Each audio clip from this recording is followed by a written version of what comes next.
These players have been waiting since September when they started training camp for a game like tonight, where the Connecticut Whale and the Metropolitan Riveters will battle for 60 minutes or more for the right to play for the Isabel Cup Championship. Hello everyone, and welcome inside the Barnabas Health Hockey House alongside Sherry Ross and Eric Ayala. I'm Matt Falkenberry. This is the biggest game the Riveters and Whale have played in franchise history. This is the first time they're meeting in the playoffs, and the winner will take on the Buffalo Beauts for the Isabel Cup. If Connecticut wins, they'll shuffle up to Buffalo. If the Riveters win, they'll welcome the Beauts back here to New Jersey next weekend. And Sherry, one of the catalysts for the Riveters this season has been Madison Packer, whose hat trick last week clinched her the gold championship.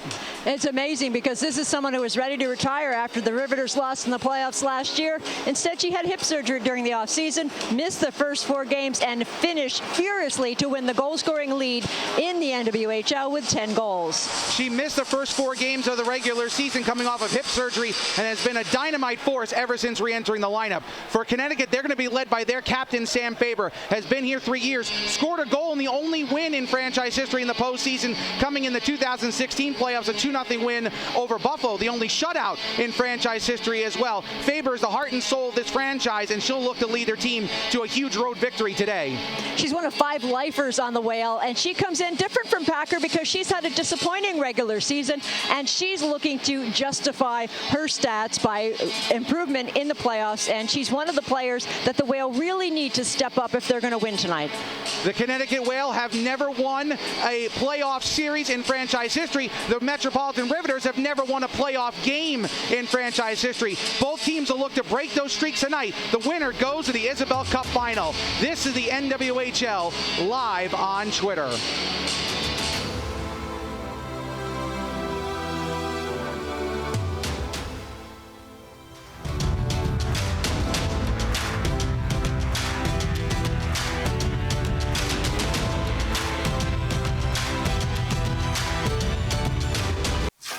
We are the early risers. Make sure it's nice and snug. The DIYers. We are determined. Go, USA on 3. 1, 2, 3, USA! Crazy. A minute to go. Die hard. Winning time for USA Hockey. We are loyal. Up the wing they come. We are proud. She shoots. She scores! Megan Duggan to the top of the mountain. We are brewed for this. America runs on Duncan. Welcome back to the broadcast here live on Twitter for the Connecticut Whale, the number 4 seed. They're starting Sydney Rossman, who started every game in the regular season for Connecticut. What a terrific rookie season. You wouldn't think so, only 3 wins, but she has kept this team in so many games that they had no right to be in. And Katie Fitzgerald will get the start for the Riveters. 12 wins on the season, tied for the league lead. And her only shutout this season did come against these Connecticut Whales.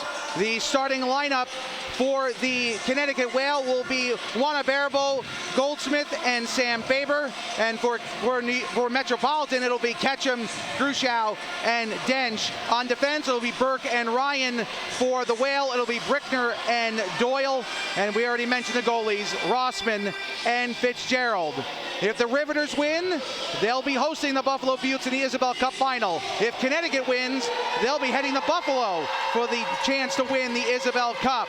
The fans are into it. It is packed. They've got their towels out. It's been loud from the moment they've walked into the building. 4 referees tonight. That's the change in the playoffs. You saw that yesterday, and that was reported earlier in the week. If we go to overtime, it's continuous 20 minutes of 5-on-5. We got puck drop the first period about to start here in New Jersey. The Riveters and Whale looking for their first appearance in an Isabel Cup final, and we are underway here in New Jersey. Burke intercepts at center ice and sends it in deep and works it around. Riveters were 5-0 against the Whale this year, outscoring Connecticut 22-6 in those 5 games, but the Whale know that one and done, anything can happen. Sherry, you've done a number of Game 7s in your career at the NHL level, and it's certainly a lot of pressure for all of these athletes out there this evening. It absolutely is. For the Riveters, this is a way to solidify the strong regular season that you had. And for Connecticut, they're looking at, well, we played hard all season. We need some reward, and we can maybe turn it around in 60 minutes or 60 plus. Ryan intercepts, and Gruschow now moves it in. Gruschow won the scoring title this year, 22 points. The only player in the NWHL to break the 20-point mark this season. Packer was second in the league in scoring with 18 points. She is out there now. Madison Packer, of course, as I mentioned in the open, a hat trick against Boston last week, helping to win the goal scoring title. Lawler gets out to Russo. Russo with some speed, gets around, takes a shot, she scores! Rebecca Russo with blinding speed scores the opener for the Riveters. A minute and 4 seconds in, it's 1-0. You cannot fault Sydney Rossman on this one because this is just the pure speed of Rebecca Russo coming down the left wing, and she had shot on her mind the whole time. As she gets past the defender, takes a sort of a half slap shot, drives it past Rossman, and just a minute 4 into the action, Russo has gotten the Riveters on the board. Russo leaving aid in her dust and gets around and scores the goal. Good lead pass from Lawler too to spring that play, and that's exactly the start that the Riveters wanted. I hadn't mentioned it in the open, but the Riveters haven't won a home game here in over a month. Of course, that was against the Whale back on February 18th. That encompasses 2 losses against Buffalo and then a road win against Boston, but a good start for Metropolitan here. The first shot of the game finds the back of the net. Whale move at the center and now look to get their offense started here. Donovan stays on side as Rusler brings the puck in. Colzer knocks it down. Oh, bouncing puck, and Fitzgerald calmly able to glove that one as it hopped in the crease. 18:26 to go. That's officially the first shot for the Whale, and it's still 1-0 in favor of the Riveters. That first goal is so important for the Riveters. They're coming in off a record-setting season, both individually and as a team, but they've lost 3 of their last 5 games. So to come into this game tonight, get that first goal early, I think that may settle some nerves. Shot in just wide of Fitzgerald off the face-off. Faber trying to centering pass for Barabo. Now Barabo controls it but whiffs on the pass initially. Tries to get around Rafter. The third line for the Riveters out there. Rafter with Brown and Nash. Brown did not play last week. Back in the lineup today. Morse and Crow have been playing more recently, including Crow played the last 3 games of the regular season. Not in the lineup today. Part of the scratches for the Riveters. Dostal tries to clear the zone, can't, as Barabo does a good job to block it, but Johnston now has it. Johnston lifts the puck high in the air to center ice. Erica Lawler with the assist. Bouillet shot saved, made by Fitzgerald, and holds on to it. Let's throw it down the ringside now where Eric Ayala has a report. And we are here for the Connecticut Whale at the Metropolitan Riveters. This is the second semifinal game of these Isabel Cup playoffs. Coming in, Connecticut is the 4th seed. If they want to be successful, they're really going to have to get strong shots against netminder Katie Fitzgerald for the Metropolitan Riveters. That's something they've struggled to do. However, coming into this game, the team is confident on how they've been able to play against the Riveters. As far as the Riveters, the home team, they want to remain consistent. They had an 11-game win streak to start the season. Then some injuries, including to Mie Dench, have impacted how this team has played late in the stretch. But they are still the #1 team, and they want to go in confident. They remember all too well losing right here on home ice in the opening playoff round last year. They do not want to repeat that fate. So coming up, we have Connecticut at Riveters for our second game of the semifinals of the 2018 Isabel Cup playoffs. And thank you, Erica. We are back here, 17:15 and counting to go here in period number 1. 1-0 Riveters in front. Russo the goal and the assist by Erica Lawler. The first of the playoffs for both players. The Riveters, as I mentioned, have never won a playoff game. Were swept in Boston 2 years ago, back when it was a 3-game series, and then lost here at home to Buffalo 4-2 in the semifinals. Connecticut won the first game they ever played in the postseason, a 2-0 win, the only shutout in franchise history, but then lost the final 2 games to Buffalo that year and then lost to Boston a year ago in the semifinals. So they've lost 3 in a row in the postseason, so have the Riveters, with Connecticut having that 1 extra game being the win. They're 1-3 all time, Riveters 0-3, and of course neither team has faced each other in the postseason. That is an icing called on the Riveters, did not get to the red line. Packer could not win the race. Let's take a look at the goal here from Russo, and it looked like Rossman might have been off her angle on this play. Yeah, just a speed by Russo, and I think she might have surprised Rossman with that shot because it had the force, the velocity of a slap shot. It was kind of a half slap, but she might have been just tricked a little by the way that Russo was able to get that shot away so quickly off the wing. Of course, she's such a fast skater. Might have been shaded a little bit too far to the blocker side was Rossman, and Russo able to take advantage of the play there and find the back of the net on the first shot of the game. Puck bounced high in the air, knocked down and picked up there by the Whale. Beatty trying to get to the puck, but will not get there first. And Colzer turns it over. Bad turnover. Shot by Donovan, just goes wide. Sam Donovan, only playing in her second game with the Whale, had a chance there to find the back of the net and just missed it. As the puck now hops behind the net, and Russo collects and will send it back towards Picard. A mistake, a high-risk pass that was made by Colzer inside the blue line. Another turnover. Donovan takes a shot too high, and two players crash into the net. Whistle blows as Picard sends Donovan into Fitzgerald. The net comes off its moorings. We'll see if there's any calls coming out of here. But that was two terrible turnovers by the Riveters. Two big mistakes, and the Riveters able to get away with them. Donovan was the recipient of both of the bad passes. Donovan just signed after her college career ended, joining Connecticut, and almost had the opportunity to tie this game up. Faber off the face-off, gets the win, and now Doyle winds, fire save made by Fitzgerald, and Dostal clears it to the side. So the Riveters, with two players of the three in the top voting yet for the Defender of the Year, turning it over. That was Colzer, who turned it over the first time, didn't catch it, turned it over the second time. Might have been Colzer, but not a good start there for the Riveters on that possession, and the Whale nearly had a chance to tie it up, but just couldn't finish. And we talked with Erica pregame. Of course, she covers the Whale for their home games as an analyst, and she talked about how the team has had trouble finishing, and they were the lowest scoring team in the league, and you saw part of the reason why they just didn't finish. Two golden opportunities there. Yeah, you've got to cash in when you get those chances. For Connecticut, it's very important, I think, to take advantage of the mistakes, because if the Riveters have one flaw, it's that they think offense too much. They're almost thinking ahead, trying to think about breaking down ice before taking care of things in the defensive zone. And that was a great example, actually two examples on those two plays where Donovan had the scoring chances. Burke tried to gain the zone and did for the most part, but lost the puck behind the net. It's kept in though by the Riveters, and Doyle looks to work it around. Pass up to Barabo, now loose in the circle, and Doyle very calmly just collects the puck. And again, the Riveters do a good job on the forecheck here. And they turnover as Dench holds in. Mie Dench playing her first home game since before January, as Ryan sends it across. The last time she played at home was January 7th against the Whale. Puck knocked down as a player goes down hard on the ice, and play will continue, and the Whale will make a change, and we'll have one player bring it in the zone. That's Emily Fluke, the leading scorer for the Whale this season. That was Grushow that was dragged down in the offensive zone, and you know for sure she's going to be checked closely by Connecticut. Russo has got a lot of speed, just saw it there again, that time negating an icing, near turnover in the zone there, as the Whale having a lot of trouble clearing it out, and Lawler gets it back to Packer, finds Dostal. Dostal's shot goes wide, and Johnston will keep it in the zone. Ashley Johnston, the captain, sends in deep. Packer behind the net, trying to gain the puck. Now Russo's got it. Russo tries to force the puck towards the middle, and Dostal ends up having it at center ice. Just about 6 minutes gone by here in period number one. Riveters up 1-0 here against Connecticut. Whale looking to tie it up, had a couple of good chances, but just missed as Fitzgerald will glove that shot high. That was going well over the net, but she'll hold on to it. Let's take a look at the play where Grushow hit the deck. Kind of surprised there was no call here. She was battling and in front of the net, got taken down between the hash marks. No penalties have been called yet.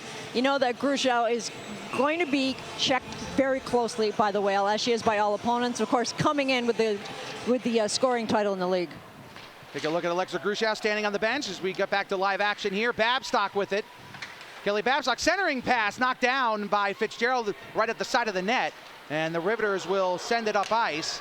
Icing will be the call unless a race is won, and the icing actually got waved off, so Orlando will get it. Elena Orlando, former Riveter, played with the New York Riveters back in 2015-16, as that puck is knocked down by Colzer, but not before it goes all the way below the goal line. Colzer collects and sends it off the boards. You have to give credit to Connecticut, because they could have easily been shaken by that early goal. Instead, they've really sort of gotten their skating legs back under them.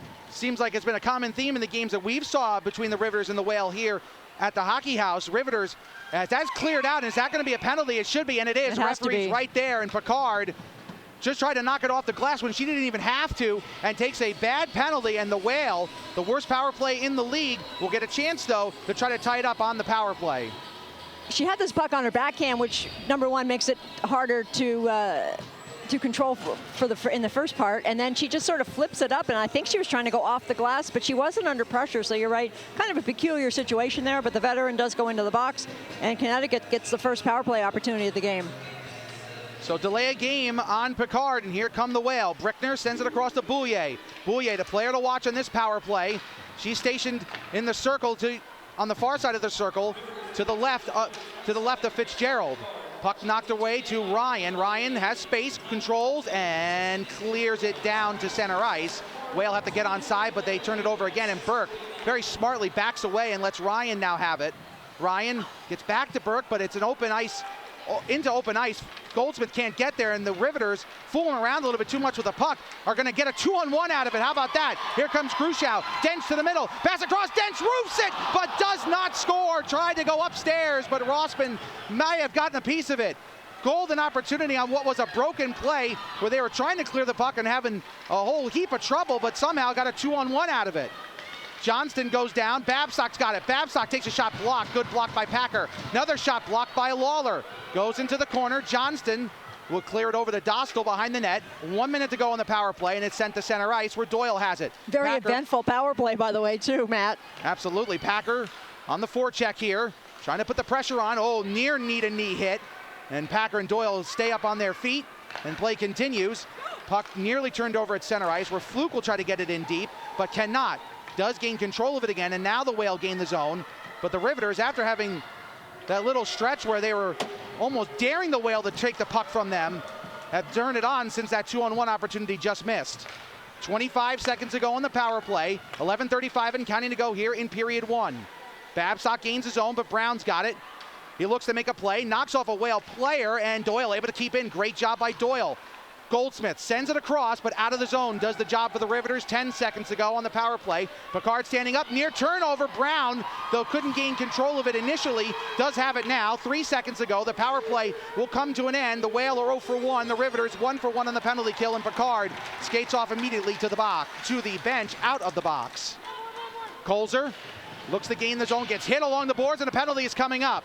Colzer got hit, and right after the Whale see a power play go for naught, they put the Riveters on the power play, and this has been a story that we talked about. We talked about it pregame. The Whale have taken too many penalties this year, and the Riveters have made them pay countless times, and they'll look to do so again here with 10:57 to go in period one. Let's take a look at the hit. This is an interference call as Colzer tries to come up the right wing boards. She is taken out by Doyle, and this will be the first power play for the Riveters, and an opportunity to make it a 2-0 lead early. Take a look at the chance here for Dench. Wide open, Rossman coming across, and Dench just shot it a bit too high. The Riveters had the #1 power play in the league, 25.6% on the power play this year. Looking to make the Whale pay. Puck knocked down at center by Grushow as Burke sent in a snapshot there. Now the battle for it in the corner. 3 Riveters and 2 Whale players trying to dig it out. So Doyle sent to the box for body checking as they still continue to battle, trying to dig it out. And Ryan can't keep it, and the Whale looking for a chance here, shorthanded. Here comes Beatty. Beatty moves in and has it deflected away. Good job by Russo getting back on defense. A forward playing defense does a good job there, and now she gains the puck. Russo, using that speed, gains the zone. Moves in wide, goes behind the net. Grushow waiting for it. Now Russo sends it back to Ryan. 1:10 to go on the power play here for the Riveters. Their first of the game. Shot in just wide, loose near the side of the net. Greco is down, might be sitting on it. Now it's loose at the side of the net, and Packer just sweeps it through. Another shot on, and Rossman is knocked down in the crease and played to center. Rossman kind of juggled that puck for a second. Now Russo with such good hockey sense coming back to help out to prevent a shorthanded try by the Whale. And just her puck handling skills and the way that she can dominate puck possession for seconds at a time was shown on that play as well. Nash controls it, sends it back to the blue line where Dostal's got it. #2 power play unit out there. Dostal shot deflected just wide. Oh, Russo Dench nearly had the second Riveters goal. That one was just tipped in front and wide. Rossman will play it behind the net, a bouncing puck with 23 seconds to go, and the Whale try to clear it out. Does Rusler, but she does not, but finds an open Goldsmith, and Goldsmith will bring it up ice. And here come the Whale, 2-on-2 now with Fluke. Goldsmith moves in, goes wide on the backhand, takes a shot high, deflected off the glass, and here come the Riveters. 8 seconds to go, still with the player advantage. Nash moves in across the blue line. Stick handles, moves to the middle, has it swept away, or actually may have swept it away herself. Gets back to Johnson. Johnston takes a shot, saved by Rossman. The penalty boxes are now empty completely. With 8:53 to go, we've reached the media timeout. Take a deep breath, folks. I know I need one, and we're going to take a break right here. The Riveters lead 1-0 on the goal by Rebecca Russo. We'll be back. This is the Isabel Cup playoffs on Twitter. We are the early risers, Make sure it's nice and snug. the DIYers. We are determined. Go, USA on crazy, die hard. Winning time for USA Hockey. We are loyal. Up the wing they come. We are proud. She shoots. She scores! Megan Duggan to the top of the mountain. We are brewed for this. America runs on Duncan.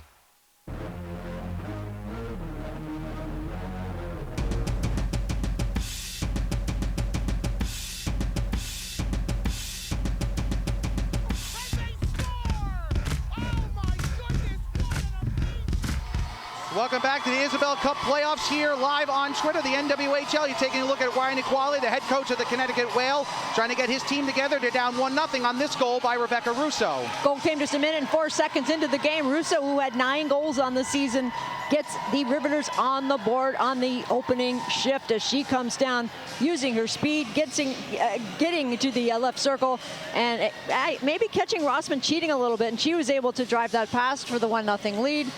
And that's where we stand right now. And it was just a simple pass to center ice by Lawler, springing Russo, who gets around Rachel Aid and able to get that shot in and sent this crowd into a frenzy. A huge crowd here as you take a look at Rebecca Russo, who had 9 goals in the regular season, now 10 altogether, including the postseason. A career year for Russo, a second-year player who has certainly become a superstar in this league. She winds and fires there, has it deflected down, and Bouillet will get to it. Amanda Bouillet, one of my 3 votes for Rookie of the Year, although was not a finalist, certainly was a fantastic player, both on defense and as a forward for the Whale, playing forward here tonight and has been for the last few games. As the puck has worked around and Russo's got it, but loses it, and here come the Whale. 8:23 to go and counting here in period number 1. 1-0, Riveters in front. Russo's got some space now, coming down the near side. Moves in, takes a shot on Rossman and gets through, but just wide. Another opportunity from Russo, who loves to shoot from that near side circle on your computer screens. And she's able to turn things around so quickly. She has such good acceleration. Rossman, though, got a piece of that and was able to deflect it to her right. Aid is right now sitting down and trying to play the puck. Rafter and Nash digging it out, and Nash finally has it. Plays it back to the blue line. Picard wings it around the boards and ends up on the stick of Rafter. Rafter controls the bouncing puck. Colzer comes off the ice. Burke will join the play. Centering pass in front. It's blocked down. Brown tried to get there first, but could not.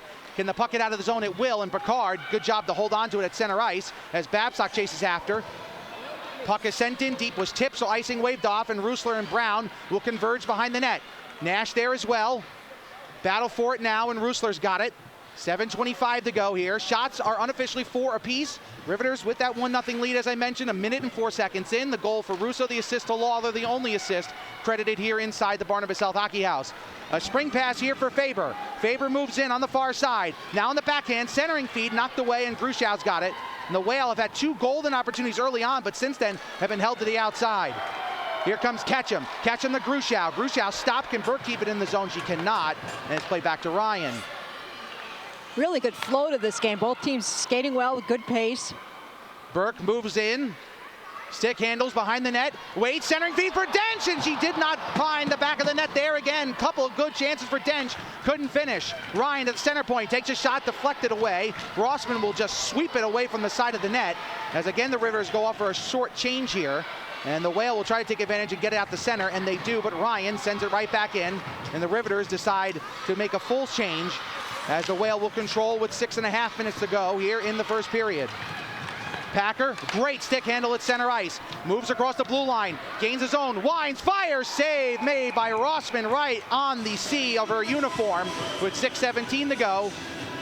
Still 1-0. Let's take a look at the next opportunity here for Russo coming in on down that near side. Looking for her 2nd goal of the game. This was from a sharper angle than where she scored the goal from, and Rossman had a little trouble with it. She was able to get enough of the puck, though, to deflect it to the end boards. Puck played along the boards. Johnston pinching in, trying to help out here. 3 Whale players trying to get it out. Johnston trying to gain the puck, but could not, and the Whale will sweep it out the center. Dostal, who saw her Colgate Raiders fall in overtime in the NCAA Women's Final Four, losing to Clarkson earlier today. All 3 of those games in the women's Frozen Four are going to overtime. And of course, the first game of this Isabel Cup final playoff went to overtime. That was Boston and Buffalo. Sarah Casorso, her first goal in the NWHL, a game winner in the postseason. Talk about fortuitous timing. And a great crowd in Buffalo went home happy, and they'd like to get a second opportunity to watch their Buttes in the playoffs, but that would take a rally here from Connecticut for that to happen.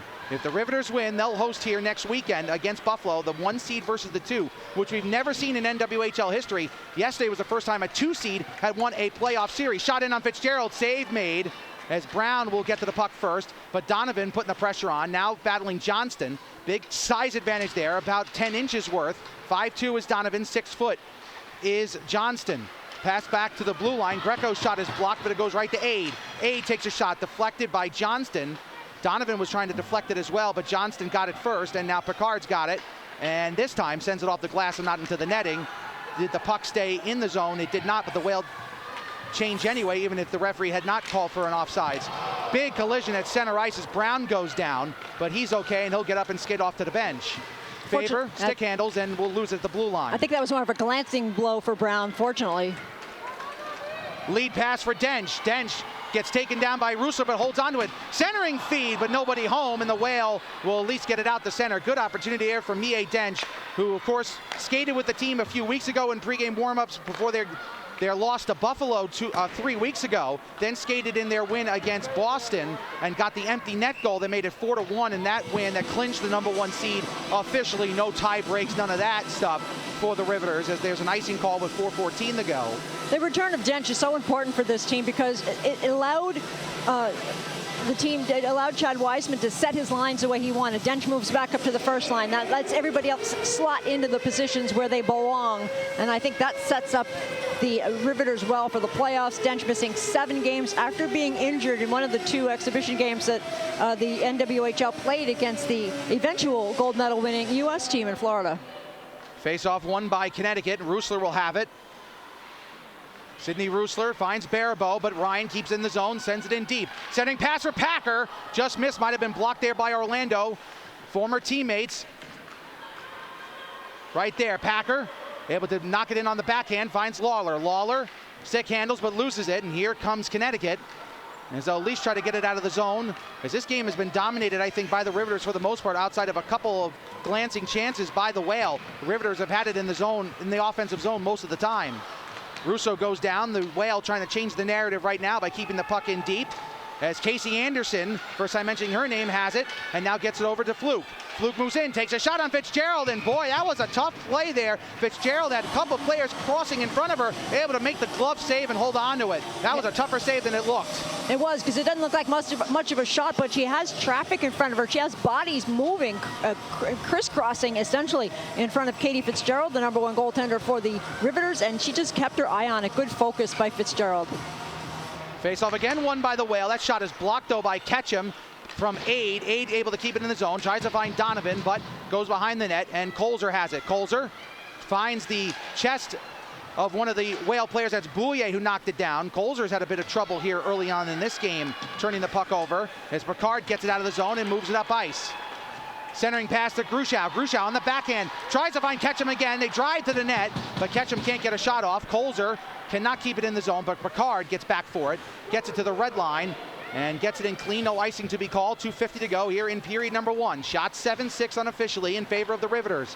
Near turnover by the Whale, but Greco gets it out of the zone and finds Johnston at center. Dostal takes a shot, deflected down by Aid. Greco will try to get there first, but Harrison Brown, with his great speed, able to get there and at least make the play a lot harder than it should have been for Greco. And now the battle continues. Johnston's got it at the blue line, sends it across to Dostal. Dostal takes a shot, does not get through, it's just blocked down in front. Puck moved into the corner, now back to the middle. Back pass to Johnston. Johnston winds, fires, blocked down, did not get through as Rafter tried to get out of the way. Doesn't look like she was able to, but a good keep-in by Nash for the moment, and at least gets it in deep, and Rafter will chase after it. Rossman plays it behind the net, and Rafter's got it. Rafter has to elude the referee, finds Packer, but it goes off her leg and back out the center with 2 minutes to go exactly here in period #1. A lot of good puck possession on this shift and the last shift as well by the Riveters. Lawler gains the puck, looks to make a move on the backhand, gets around a couple of Whale players. It's still loose in the center slot. Who's going to get there first? The Riveters will. Russo to Burke. Burke takes a shot blocked, tries to get it back, does. Takes another shot deflected as Russo tried to get there.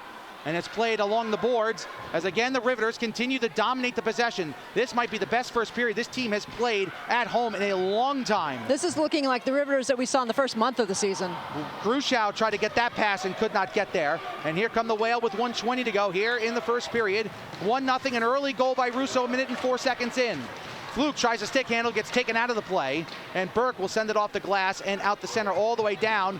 Brickner will chase after it. Icing is waved off. And the play continues where Grushow's got it. Off the turnover. Grushow with Ketchum in the middle.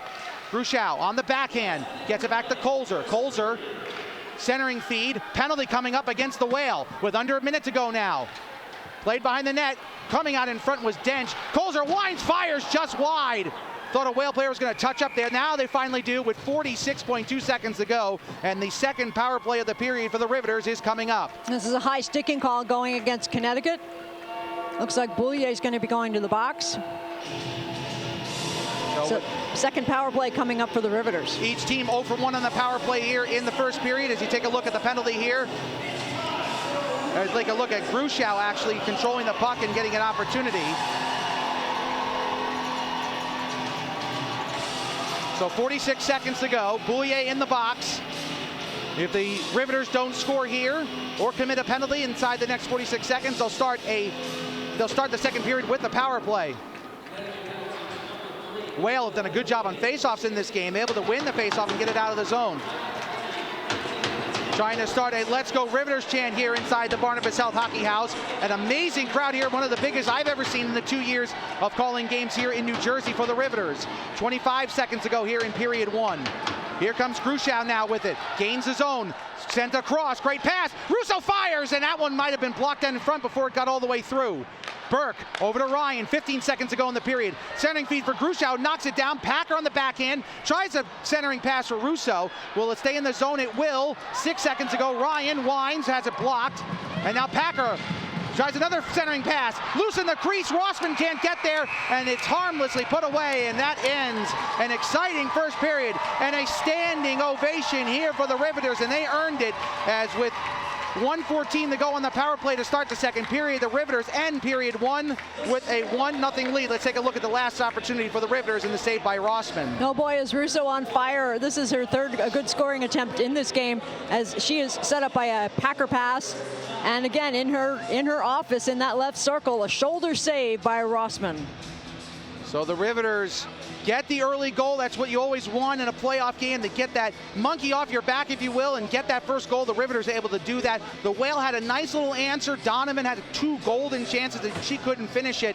And in the end, the Whale, I think, were dominating that first period in a general sense, but certainly held their own. I think have to feel good about the idea. They're only down 1-0 at this point. I think when you give up a goal that early, it really could have set the stage for Connecticut to be a little more jittery. I think the opposite happened, especially after the Riveters looked a little nervous and made those 2 big defensive zone mistakes.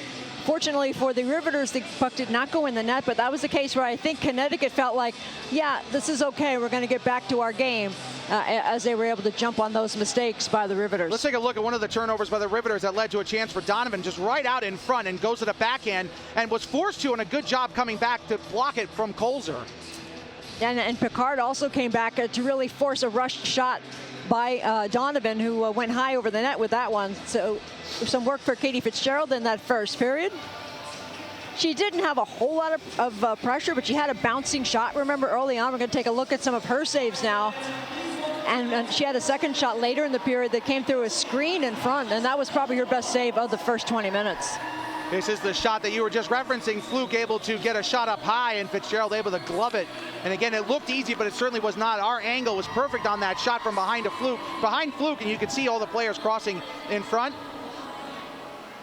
As you take a look at some of the crowd here, both young and old here for the Riveters here this evening. As you take a look inside the booth, hello everyone, I'm Matt Falkenberry. This is Sherry Ross. You can follow her on Twitter at SherryDarlingNJ. You can follow me on Twitter at MattFPXP. We'll have Erica Ayala in just a few moments, but let's talk about that Rebecca Russo goal. And Russo is one of the fastest players in the league. She won the fastest skater 2 years ago at the All-Star game in Pittsburgh, and she's able to get the break here, and it's just a simple pass from Lawler, gets around Aid, and was able to beat Rossman, who might have been cheating to the blocker side. Well, I think for a young goalie like Rossman, the rookie, to get this kind of opportunity against you in the early stage is very difficult. For the Riveters, it was important because they've come in having lost 3 of their last 5 games in the regular season, and I think to get that really good start on the Russo goal helped them in the opening period.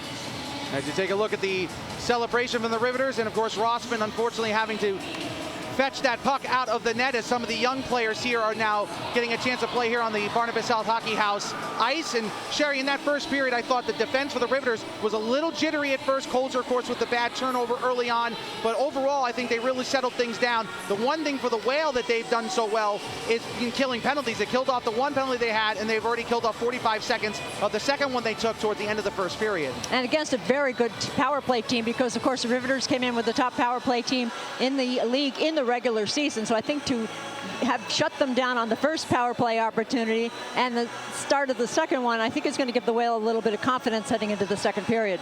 The shots are 7-6 unofficially in favor of the Riveters. What do the Whale have to do to turn this game around? Because right now the score is not indicative of how well the Riveters looked in period 1. It's the same issue that they had in the regular season. The Whale just don't have the finish. When they get those scoring opportunities, they've got to cash in. They've got to just bear down a little bit more, be more determined around the net. When we come back from break, we'll have a report from Erica Ayala. Until then, this is the NWHL live on Twitter, the Isabel Cup playoffs, where the Riveters lead the Whale at the end of one period of play by a score of 1-0.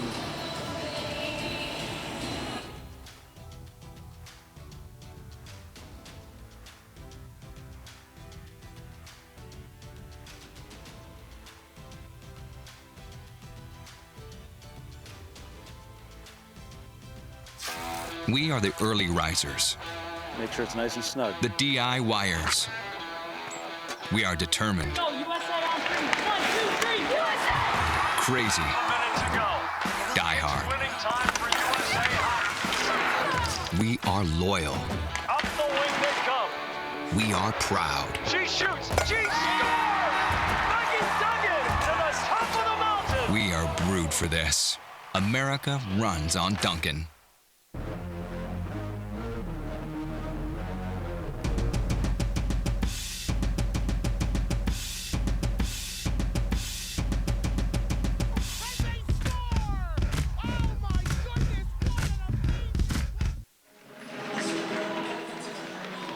Let's send it down now to ringside where Erica Ayala is with Connecticut Whale defender Shannon Doyle.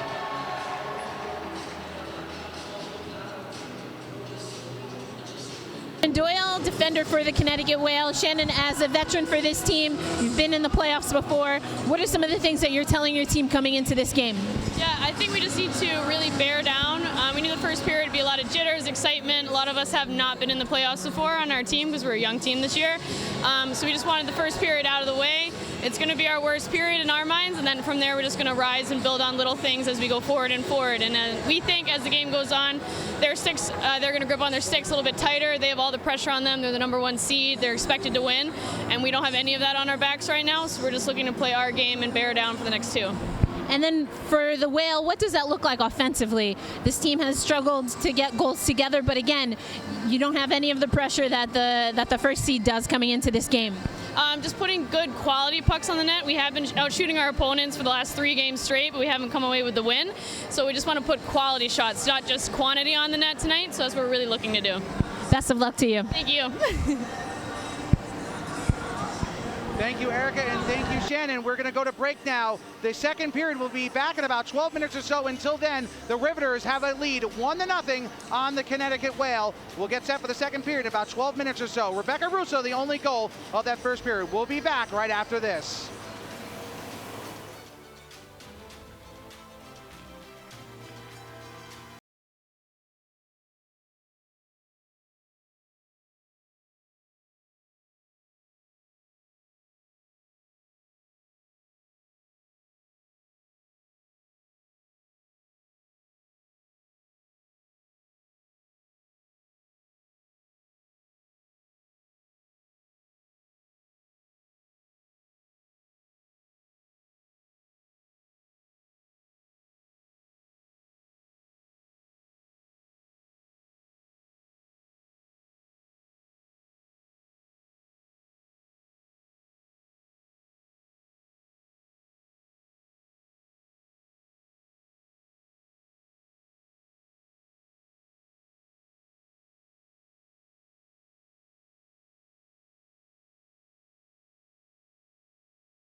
right around Rachel Aid and found the back of the net. It was just a thing of beauty to watch. It was, and important for the Riveters, I think, to get on the board first at home. Of course, they're going to want to add more to that. They've got 1:14 of power play time on the clock when they start the second period. Let's throw it down now. The ringside, Eric Ayala has a report before the period begins. And we are just about underway for this second period. The Metropolitan Riveters, currently lead the Connecticut Whale 1-0 off of a goal by Rebecca Russo in her sophomore season. You can tell she's fired up, and again, this is a team really wanting to get their first playoff win for this loud crowd that you can hear. So let's see what the Riveters can do going into the second period. Thank you, Erica. As the teams have taken the ice here for the second period, the Riveters, great period, up 1-0, start this for second with a power play. What do they have to do to keep this lead and maybe even extend it further? Well, I think the first thing you want to do is not waste these power play opportunities. This is the best power play in the league in the regular season. They had a power play in this first period where they weren't able to connect. You want to be able to cash in on those chances, because this is a tighter game than the 22-6 goal disadvantage would indicate during the regular season. Connecticut has played this team tough. In fact, in their last meeting, they took the Riveters to overtime. So I don't think the Riveters can afford to take the next 40 minutes lightly. The last time these two teams played here in Newark, it was tied at 2 going into the third period. And the Riveters had a lead a couple times in that game. The Whale kept battling back to tie it. Eventually, the Riveters pulled away in the third period. And the game you mentioned, the Whale went up 2-0. The Riveters battled back to tie it. And then eventually it went overtime for Madison Packer. One of the only time the Riveters have played an overtime game this year. The Whale, of course, have played in a number of overtime games this year. We'll see if that will be the case tonight. Only 1-0. Riveters start on the power play. Face off at center ice. We're underway here in period number 2. The Riveters going the opposite direction than what you saw in the first period. Right to left from my vantage point, but from left to right on yours from the opposite end of the ice. Riveters, of course, in the home red uniforms, and the Whale in the white uniforms with the blue and green trim as it's sent all the way down as the crowd starts up a Let's Go Riveters chant here. A sellout crowd, standing room only here inside the Barnabas Health Hockey House. And when you look at the crowd from yesterday in Buffalo and then the crowd here today, women's hockey certainly has grabbed a foothold here in the Northeast the last couple of days at least, and certainly has all season long. And it certainly doesn't hurt that Team USA won the gold medal to bring in even more fans than maybe they even realized that they were fans of this great sport here in the United States and in Canada as well. As the puck whistle blows for an offsides and the faceoff will come outside the zone. 19:14 to go here in the second period. Just 28 seconds remaining on the power play for the Riveters. Faceoff will come just outside. Officially, at least according to the online score sheet, shots were 6-4 in favor of the Riveters in the first period. It's 9-6 on the board here. Either way, it really does indicate that the shots were pretty close. Of course, the score is close, but the Riveters having a little on-ice meeting here between the power play participants. Referees at the scorers table right now, the scorers bench, if you will, as we wait to see what this delay is all about. 5 Riveters, 4 Whale players out there. 28 seconds to go on the power play for the Riveters on the penalty to Amanda Bouillet for high sticking. I'm not sure what this discussion is about, but it appears to have been resolved, whatever the issue is. As I mentioned in the first period, there are 4 referees for these playoff games. That's a change from the regular season when you only saw 3 refs, 2 linesmen, and 1 referee. Now you have 2 of each. Yep. And now the face-off about to get underway here. And Ketchum gains the zone. Puck sent back to the blue line, but kept in by Colzer. Colzer's got some space. Surveys the defense. Waiting for a teammate. Finds Nash, winds, fires wide all the way around and out of the zone. 13 seconds and counting to go on the power play. And that will just about do it. Colzer set it up for Nash to unleash a slap shot. So Riveters now over. Turnover behind the net, right out in front, save made. Another shot in and goes all the way wide. Oh, golden opportunity once again for Connecticut. They just can't finish. It looked like Rusler had a chance there. Now here come the Riveters. Power play's over. They're 0 for 2 now. Whale, who had the worst penalty kill in the league, and the Riveters the best power play. Well, it's not playing out to that narrative as the Riveters are 0 for 2. Dench hacking away at it right in front of her own bench. Assuming that was Russo and Dench were there. 18 and 19 right in front as Russo now puts the pressure on Brickner, and it's worked all the way around. Babcock's got it, moves it to center. Connecticut with Boulier. Boulier stick handles, makes a move. Shot goes wide and behind the net, and Ryan's got it. You have two Ivy League assistant coaches in this game. You have Kelly Nash, who's an assistant at Princeton, and Boulier, an assistant at Yale. Centering feed does not connect as Russo was there with an opportunity to make the pass, but it just doesn't work out. Russo gets it back.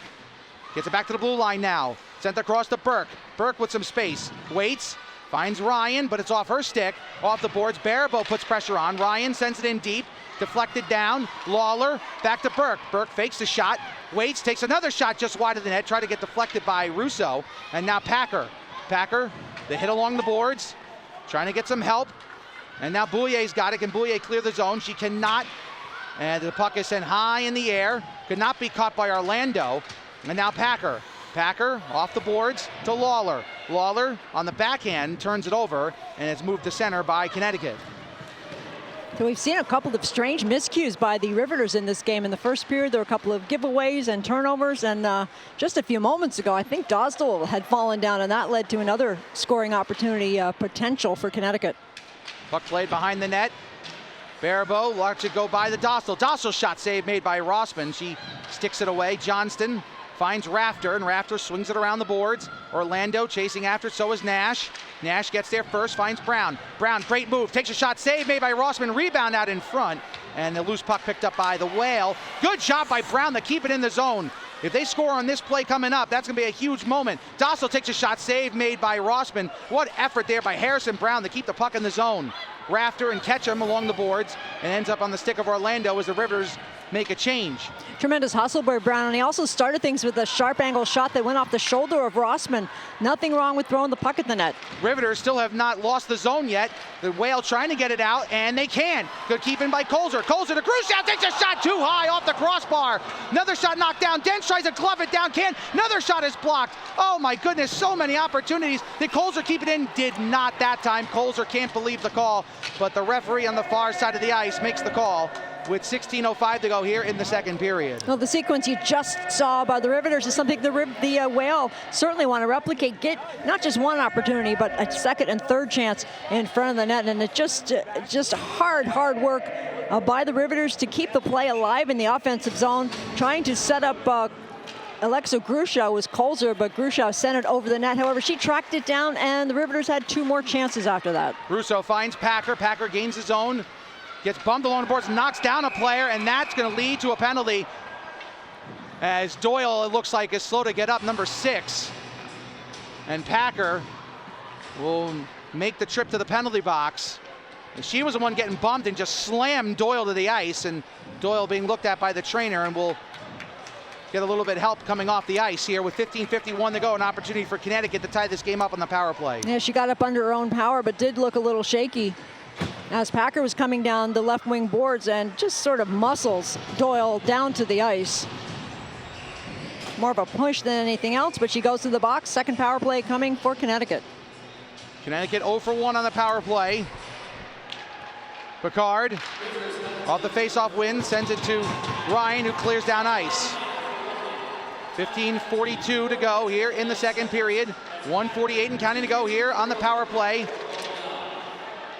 So Packer sent to the box. Riveters gain at center and clear down ice again.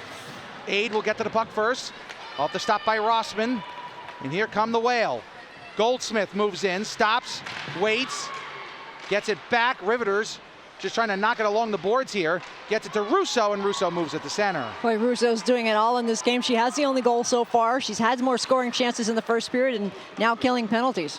Russo whiffs on that opportunity as Brickner moves in. Brickner takes a shot in, saved by Fitzgerald. Goldsmith right out in front, save. The puck is loose, and Lawler's got it. Lawler tried to play behind the net and has it knocked away. Now the Whale looking to gain the puck again. Battle for it along the boards. Johnston trying to help out, and the Whale have it. Doyle moves in with space, takes a shot in, save made. The puck is loose and will go towards the blue line and will stay in. Boulier, with using that great speed of hers, able to keep the puck in the zone. Sends a pass across to Fluke. Fluke back to Doyle, but miscommunication clears the zone for the Riveters. They'll take that, thank you very much. They've been able to establish possession time in the offensive zone, has Connecticut. Fitzgerald stops it behind the net and played along the boards. Rusler tries to make a play. It's stopped, and here come the Whale again. Babstock in prime scoring area, but could not get a shot off. Kelly Babstock with one of the great shots in NWHL history. Had a struggle this year scoring compared to years past, but every time she's got the puck, she is a dangerous player and could score at any moment. Had a chance there, but could not get a shot off as Babstock now moves it up to Fluke. Fluke to Roosler. Fluke gets taken down. Might have been tripped up under her own skates there. 3 seconds ago on the power play, and that will do it. The Riveters have killed off both power play opportunities for the Whale. Each team now 0 for 2. 13:45 and counting to go here in the second period. 1-0. Riveters in front on the goal by Rebecca Russo. That was scored 64 seconds into the game. Puck is loose and turned over. Nash with it now. Nash nearly had her stick held, able to play it along the boards against Donovan. And now the puck is loose and finds Grushow. Grushow takes a shot, save, rebound and in front, and Nash couldn't get there in time. The Whale able to clear it from center. Here comes Fluke now. Fluke crosses the blue line, waits, looks, tries a pass blocked, and Brickner will get there first. Brickner gets it in the zone, dumps in deep, and Burke and Ryan will chase after it, and Ryan and Burke a turnover. Donovan's got it now. Donovan on the backhand centering pass all the way through, and Nash clears it from out in front of the net. 7 minutes gone by here in the second period. Riveters by 1. Each team 0 for 2 on the power play. If the Riveters win, they host the Isabel Cup final against Buffalo. If Connecticut wins, Buffalo will host the Whale next week for the championship. Puck sent in by Barabo. Anderson, who scored against the Riveters in the first matchup between the two teams back in November, had it for a moment, but the Riveters clear down. This will be an icing as Greco will get there first, and the whistle blows. 12:35 to go here in period number 2. Well, now you're seeing opportunities for Connecticut that they've not been able to cash in on. Kind of been the story for them all season. A save by Fitzgerald, and then the puck comes out in front for another opportunity. The second shot I don't think got through to the Riveters netminder, but some good pressure by Connecticut. The shots are pretty tight in this game, 12-9 unofficially on the scoreboard, and that really doesn't show how well that the Riveters have dominated a lot of the play, but they've only got the 1-0 lead. Puck played along the boards, and the Riveters will move it to center. Rafter, Nash, and Brown out there, the number 3 line for the Riveters. And as Sherry mentioned, the lines for the Riveters are back to what you saw early in the year, basically before Dench's injury. They put Ketchum, Grushow, and Dench back together again. And of course, Russo with Packer and Lawler, which was a line that came together towards the middle part of the season after Packer returned from injury. Battle for it along the boards and near side boards. And the puck played back, and here come the Riveters with it. 8 minutes gone by here in the second period. Rafter gets the puck and gets it onside and dumps in deep. Roosler will get there first. Rafter trying to put on the pressure there. The puck is played to center, and Colzer's got it. Colzer just throws it towards the blue line, and it's turned over. Here comes Beatty with it now. Beatty moves in, just sends a soft shot behind the net, and Picard will move it up quickly. Whale have certainly had the better over the last few minutes ever since that power play opportunity. Packer tries to knock the stick away from Doyle. Of course, those two have got a bit of a history, as the great Mike Murphy on Twitter mentioned just a few seconds ago. Of course, Packer and Doyle slamming each other to the ice in a game back in February, and of course doing the same here with Packer putting the brunt of the force against Doyle, who was slow to get up, but of course, as I just mentioned, is back on the ice. Here comes Russo with space and speed, 2-on-2 with Lawler. Russo and Lawler cross sides. Russo with some space, takes a shot, has it deflected away. Good job by Doyle to come back and make the block there, and then knock down Lawler for good measure. And that rush by the Riveters came after some good pressure in the attacking zone again by Connecticut, which is starting to sniff out some lead passes, and they're starting to pick off some passes by the Riveters. Brickner moves in. Moves to the center, tries to make a pass, but miscommunication, ends up on the stick of Ketchum, and Ketchum now has it back. Again, a Let's Go Riveters chant up from the crowd. Ketchum moves in, pack pass to Colzer, save made by Rossman. Nice shoulder save by Sydney Rossman. With 10:37 to go in the second period, it's still 1-0. One of the better saves so far in this game by Rossman as Colzer is set up for the one-timer. Ketchum with a neat little back pass just puts it right in the wheelhouse for Colzer, who drives a shot on net. Rossman able to make the save and hold on for a face-off to her left. Face-off again won by Connecticut. They've had the better of it from the face-off point of view in this game. That certainly has helped them not have the puck in the River zone too much compared to where it's been in this game. Battle for it along the bench in front of the Whale. 10:20 to go here in the second period. Some pushing and shoving going on as they battle for the puck. Multiple players trying to get the possession. They finally do the Riveters, and Burke's got it. Sends it over to Ryan. Ryan, stick handles to the middle. Gains his zone, now on the back end. Back pass to Grushow, takes a shot. Oh, late save by Rossman with the pad at the last second. Brown, he moves the puck in deep, facing off with Greco. And the puck is played to the middle and eventually out of the zone and all the way down where Dostal and Ryan will go after it, and Jenny Ryan will get there first. Feeling the pressure from Anderson. Nash couldn't play it, but offsides would be the call until it's touched up, and there you go. The Whale able to touch up, but the Riveters, because of that, get a free clear. Brown with a great move, tries a pass across for Rafter, but doesn't go. Johnston sends the puck in deep. Rafter will get there first. Feeling the pressure from 8, a pair of 7s. Going at it, puck gets past Nash, where Beatty tries to play it and does over to Greco. Now Barabo goes down, and eventually it's cleared down ice. Icing will be the call as Johnston will get there with 9:09 to go. And even though we're under 10 minutes, no media timeout because of the icing. Let's take a look at that last opportunity for the Riveters as Rossman made a great pad save. Yeah, she has had 2 really sharp saves in the last few minutes. The first was on Colzer. That was set up by a beautiful play by Ketchum. And then moments later, it was Grushow being set up by Jenny Ryan. So 2 great opportunities back to back. We'll take a look at the pad save in just a moment. That was another good save on the shoulder against Colzer. Again, who won the hardest shot earlier in the season at the All-Star game in Minnesota, in St. Paul to be exact, 81 miles an hour. She's got a howitzer, scored against Rossman in the game that went to overtime against the Whale for the Riveters back in January, as that puck is cleared away and was tipped out, so that will lead us to the media timeout. 8:44 to go here in the second period. The Riveters still leading the Whale by a score of 1-0. This is the NWHL's Isabel Cup playoffs live on Twitter. We are the early risers, Make sure it's nice and snug. the DIYers. We are determined, Go, USA on 3. 1, 2, 3, USA! crazy, A minute to go. diehard. Winning time for USA hockey. We are loyal. Up the wing they come. We are proud. She shoots. She scores! Maggie Duggan to the top of the mountain. We are brewed for this. America runs on Duncan.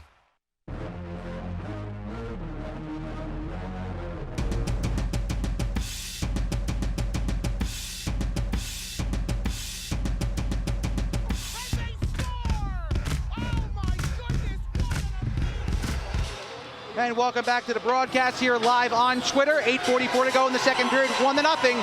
Riveters in front. Let's take a look at some of the highlights here from the second period, including Sydney Rossman making a great pad save just a few moments ago. Yeah, she's been tested, especially in this second period. Some terrific saves on Colzer and then also on Alexa Grushow.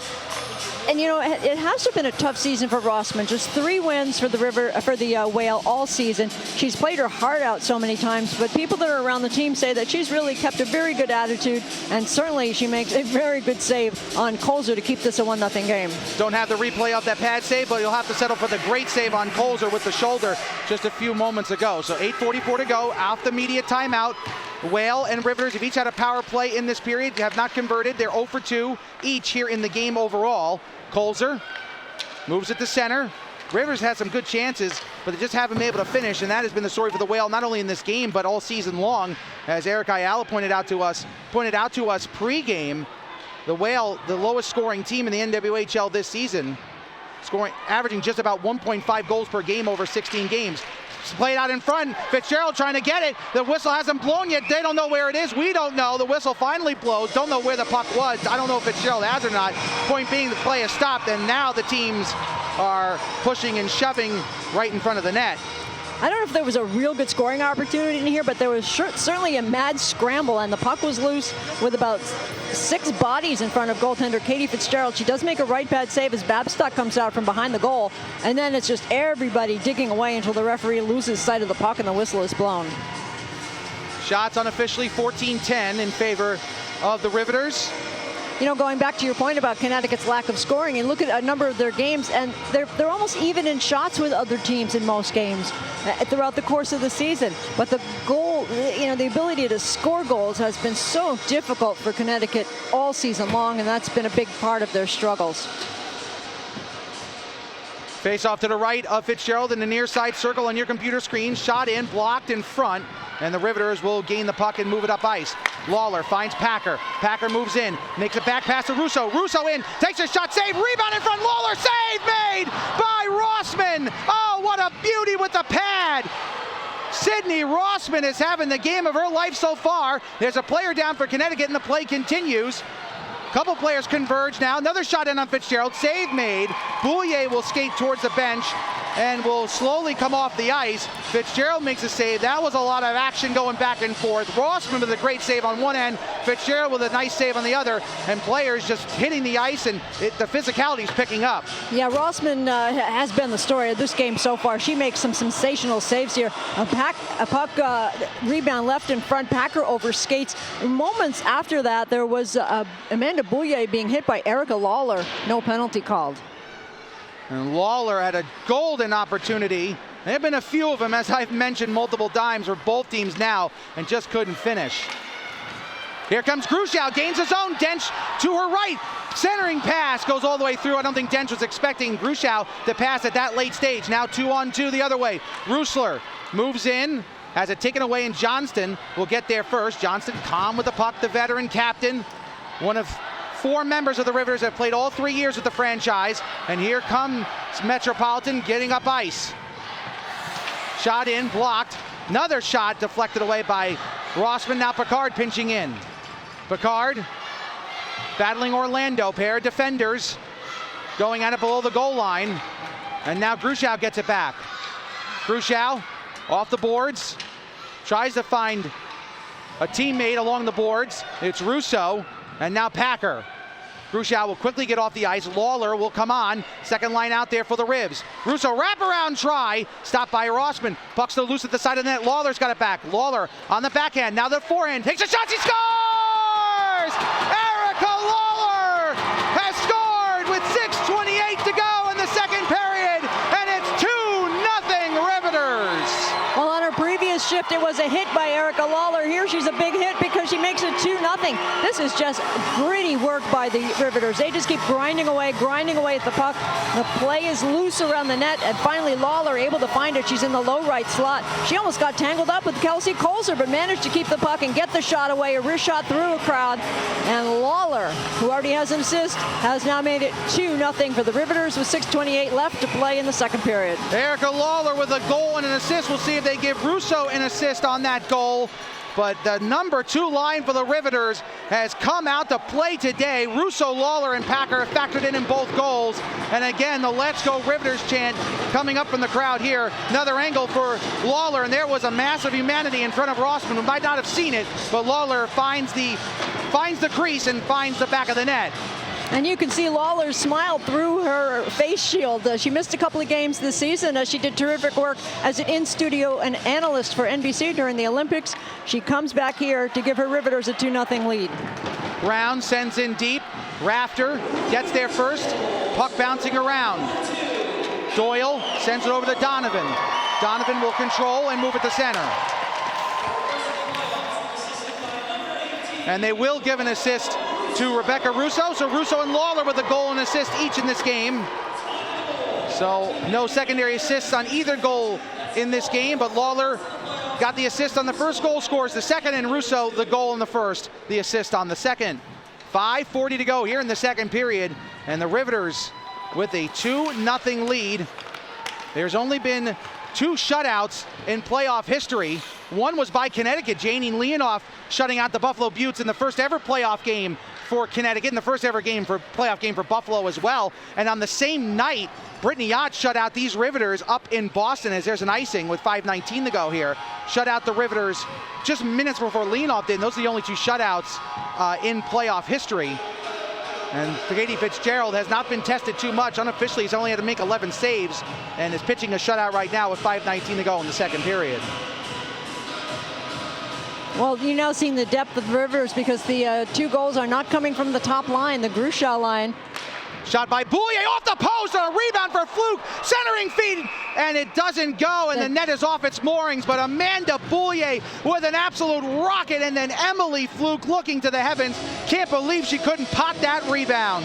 Well, you said Fitzgerald hasn't had much of a test, but she gets one here. Shot by Boulier goes off the right post, and then the puck is swept around in front, and Fluke gets the opportunity, but it stays out of the net. 5:12 left in this second period. So Boulier, who had to be helped off the ice after a hit by Lawler a few moments ago, certainly looks like she's back on her game. The All-Star and one of the best rookies in the league this year, certainly one of the bright spots for the Whale this season, just came inches away from getting them back in the game. And as they say, the cliche, the 2-0 lead's the worst lead in hockey. And the Riveters almost saw it cut in half. Fluke comes down the far side, sends it across, knocked down by Boulier, who tries to control but cannot, and it's played along the boards. Aid now has it. Aid trying to get away along the boards from Dostal. And now the puck moved around, and Colzer will see it on the stick of Boulier. Boulier started the year on defense, moved to the forward position. She's done it all for Connecticut this season, and almost came through there. Pass across. Dench takes a shot blocked, goes wide, gets it back, tries to find Ketchum. Now it's going to go back to the blue line. Johnston breaks her stick, has to get a new one. Luckily, no long change this time around, or at least for her in this juncture after breaking her stick. Yeah, Burke just hopped over the boards to replace her. Gruchow battling after the Whale gained the zone with Baribeau, and Ketchum will get to the puck first and work it around the Dostal. 4 minutes to go here in the second period. Riveters with a 2-0 lead. The goal here in the second scored by Erica Lawler.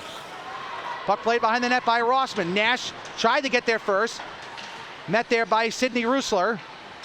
Pass back to Rafter. Rafter takes a shot, save made, and a rebound right out in front, but calmly swept away by Connecticut. This third energy line so efficient for the Riveters. Brown, Rafter, and Nash. And they're putting on a good forechecking show here. Puck played along the boards. Picked up by Rusler. Tries to find Orlando, but it's deflected by Rafter. Rafter tries to come out in front of the net, has it knocked away, but the Riveters regain the zone. Russo has it, finds Packard. Packard lets it go, and Russo gets it back again. Russo now to Burke. Burke moves in, plays behind the net, looking for a centering pass, doesn't find one. Now back to Lawler. Lawler, stick handles, feeling the pressure from Faber, keeps it in the zone for a moment, but now here comes Connecticut. Babstock with a head of steam, loses it at the blue line though, as she also lost her footing, and now the Riveters has a chance for a breakaway. Russo was out in front, but the pass was made over to Packer. Packer back to Russo. Russo will just swing it around the boards and finds Packer again.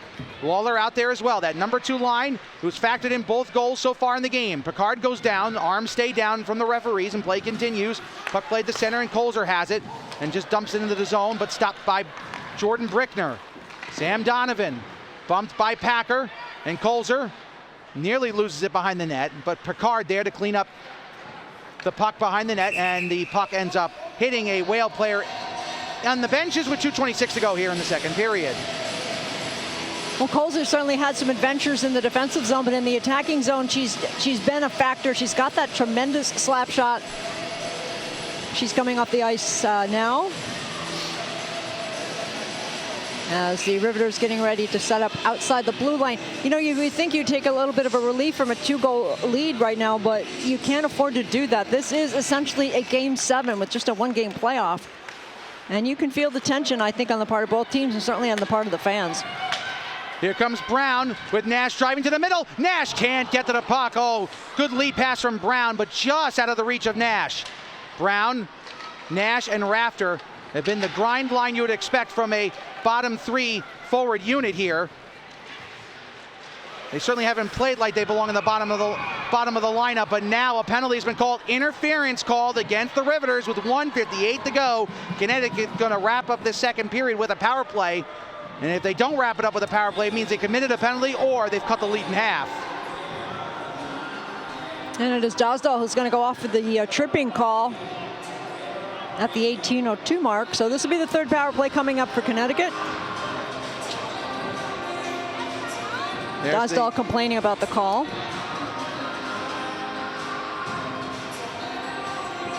But to no avail. Face off will be to the right of Katie Fitzgerald. Whaler 0 for 2 on the power play, 0 for 1 in this period. Riveters 0 for 2 as well in the power play. Both goals in this game coming at even strength. Puck is sent all the way down. About a 2-second difference between the game clock and the power play. So the Riveters would have 2 seconds of power play time to kill to begin the third, which they will the second they basically drop the puck at center ice. If they can kill off the first minute and 58 seconds of this power play. 90 seconds to go in the period, 1:32 to go on the power play. The puck sent all the way down again. Colts are able to drive that out. Densha was complaining. She was taken down after the faceoff and was flexing her right foot. I'm not sure if that's the same one that she injured, but we'll have to keep an eye on that.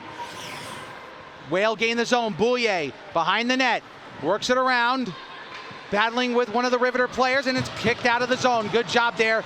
Looked like by Burke. Able to knock that one away. 1 minute to go here in the second period. 1:03 to go on the power play. Turnover here for the Riveters. Short-handed shot saved by Rossman, who could not catch it cleanly. Lawler was there for the rebound, but it was below the goal line, and now here come the Whale. Packer with that short-handed try. Fluke moves in, gets around Colzer. Fluke looking for a teammate to pass it to. Gets bumped, and another penalty coming up against Packer. And with 42.3 seconds to go in the second period, the Whale will have a 5-on-3 power play.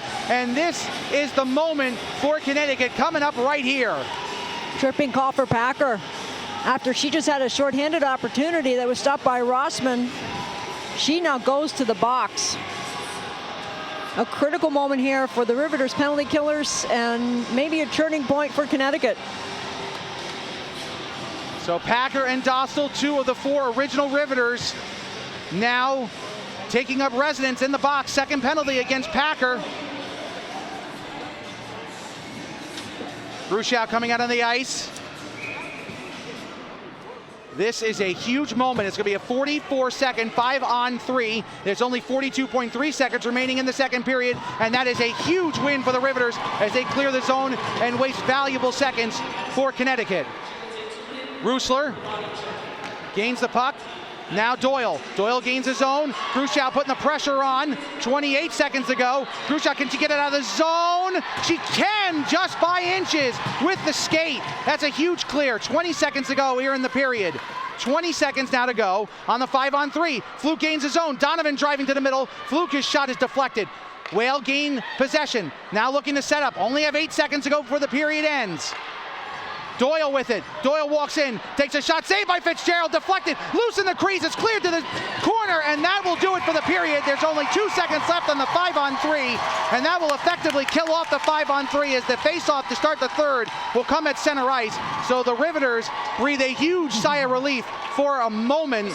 Let's take a look at the last save by Katie Fitzgerald. And this came in the closing seconds of the second period with Connecticut with the 2-player advantage. Shot through a screen by Doyle. I don't know how Katie Fitzgerald saw it, but she's able to kick it to the side, and then the Riveters gain control of the puck. But let's go back to that face-off, because a huge face-off win by Alexa Grushow, and that got the puck out of the zone, killed off at least 5 to 10 seconds of that power play. So really huge win by Alexa Grushow. We think of her as being a scorer, but that draw was essential to the situation where the Riveters are just about ready to kill off this 5-on-3.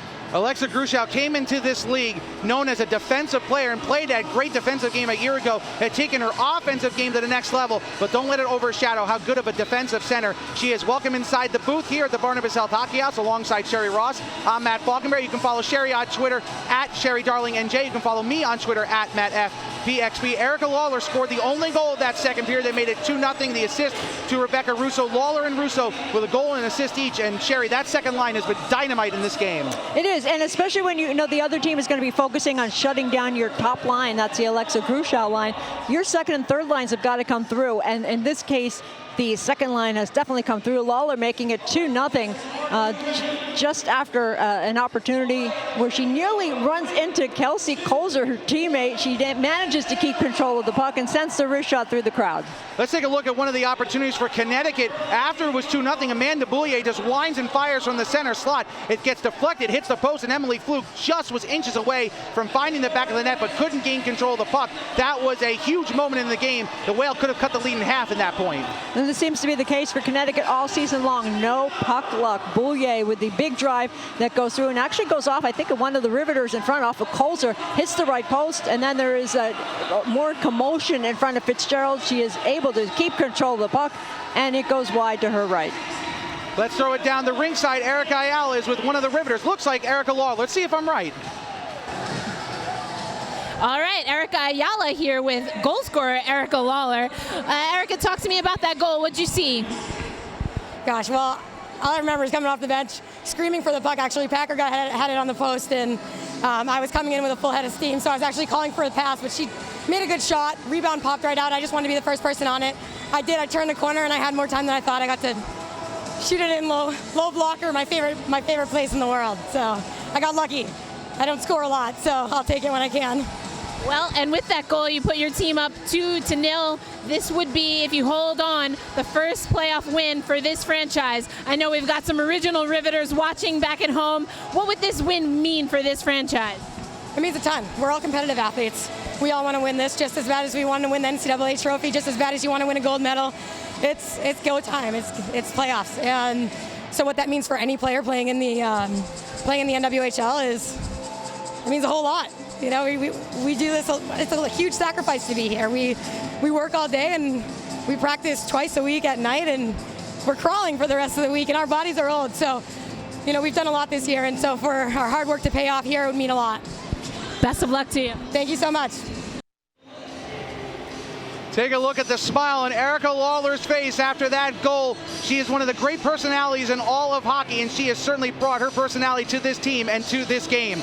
This is the NWHL live on Twitter. Welcome back inside the booth. And Sherry, Connecticut down 2-0, but we'll have a power play to begin the third period. We'll be 5-on-3 for only 2 seconds, but they'll have 5-on-4 for a minute and 16 seconds. What do they have to do to try to get back in this game down 2 in the third? Well, they certainly have got to cash in on this power play. I think this sequence of these two almost back-to-back penalties taken by the Riveters may prove to be the turning point of this game. And if the Riveters can hold it off, I think they're going to set themselves up well for this third period. We'll come back for the third period in about 13 minutes or so. Until then, it's the intermission here from the Barnabas South Hockey House. Erica Lawler's got the only goal of the second period to give the Riveters a 2-0 lead.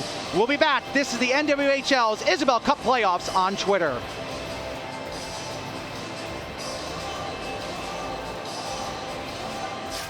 We are the early risers, Make sure it's nice and snug. the DIYers.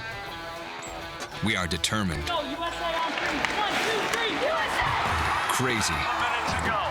diehard. Winning time for USA Hockey. We are loyal. Up the wing they come. We are proud. She shoots. She scores! Maggie Duggan to the top of the mountain. We are brewed for this. America runs on Duncan. And welcome back to the broadcast here live on Twitter. The Metropolitan Riveters lead the Connecticut Whale by a score of 2-0. Goals in the second period scored by Erica Lawler. Lawler a goal and assist. Russo a goal and assist. And as we talk to the statisticians here at the rink, Madison Packer gets a primary assist on the second goal, a secondary in the first, so she has 2 assists. That second line, Sherry, dynamite. Absolutely, and that's what you need. When your top line is being checked very hard by the opposition, you've got to get some depth scoring, and that's what the Riveters have been able to get.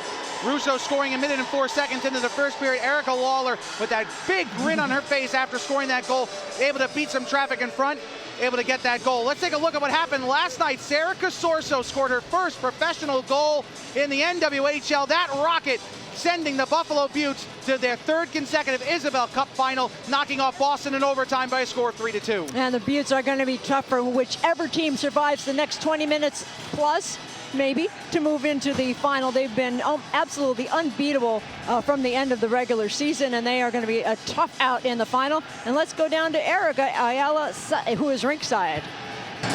Erica Ayala ringside again, and as we head into the third period, the Metropolitan Riveters have a 2-0 lead over the Connecticut Whale. The Connecticut Whale will, however, be on a power play. The Riveters have 2 players in the box. This is a critical moment for the Whale if they hope to get back into this game. As far as the Riveters, we heard from Erica Lawler, they're going to look to shut the door.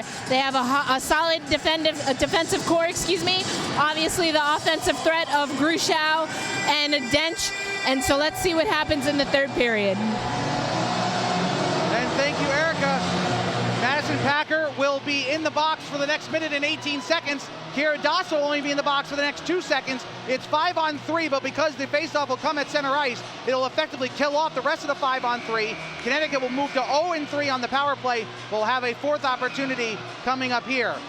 As we are set for the third period, Riveter fans have been waiting 3 years for a chance to get to the Isabel Cup final, and they're 20 minutes away from doing that. This is the first time the Riveters have ever led a playoff game going into the third period. They're looking to finish it off now, leading it by 2. The Whale looking to rally. Here comes Dench with Gruschow down the middle. 2-on-1, back to a 2-on-2. Gruschow's got it. Gruschau takes a shot, save made by Rossman, and it's cleared to the blue line, but Picard keeps in, dumps in the shot. Dench will get to the puck first. 50 seconds to go on the power play for the Whale on the penalty to Packer. That was the second penalty that Packer has taken. Both goals for the Riveters coming on even strength. The teams are combined 0 for 5 on the power play and in danger of going to 0 for 6 if the Whale don't score here in their fourth opportunity. The Riveters 0 for 2 in this game. Goldsmith's shot just goes wide, gets it back though, circles around, tries to find Brickner, but it deflects off Brickner as they're starting to wave here inside the Barnabas Health Hockey House, and that's a tisk to the crowd here. Come on, the wave really? 19 minutes ago here in the third period, 18 seconds ago on the power play for the Riveters. Excuse me, on the penalty kill for the Riveters on the power play for Connecticut. Connecticut hasn't gained the zone, so it's almost like the Riveters are on the power play. But Rusler has it now, moves to the front of the net, has it knocked away. Fluke's got it back. Fluke looks for a centering pass, doesn't get there. The power play is over for Connecticut. They are now 0 for 4, and if they don't find a way to get this game tied up, or at least get it cut in half early on, they're going to look back, Sherry, those 4 missed opportunities on the power play with a huge regret. Absolutely, and the Riveters can't relax now either. They've been able to kill up 4 penalties, including a 5-on-3, but they've got to keep their minds to their task here and not start looking ahead to next Sunday until they've got this one in the bag. 18-18 to go here in the third period, 2-0. Riveters in front. Goals by Russo and Lawler. They each assisted on the other's goal, and Madison Packer got 2 assists, 1 on each goal as well in this game. That third line has been great all game long, combining for the 2 goals and 4 assists.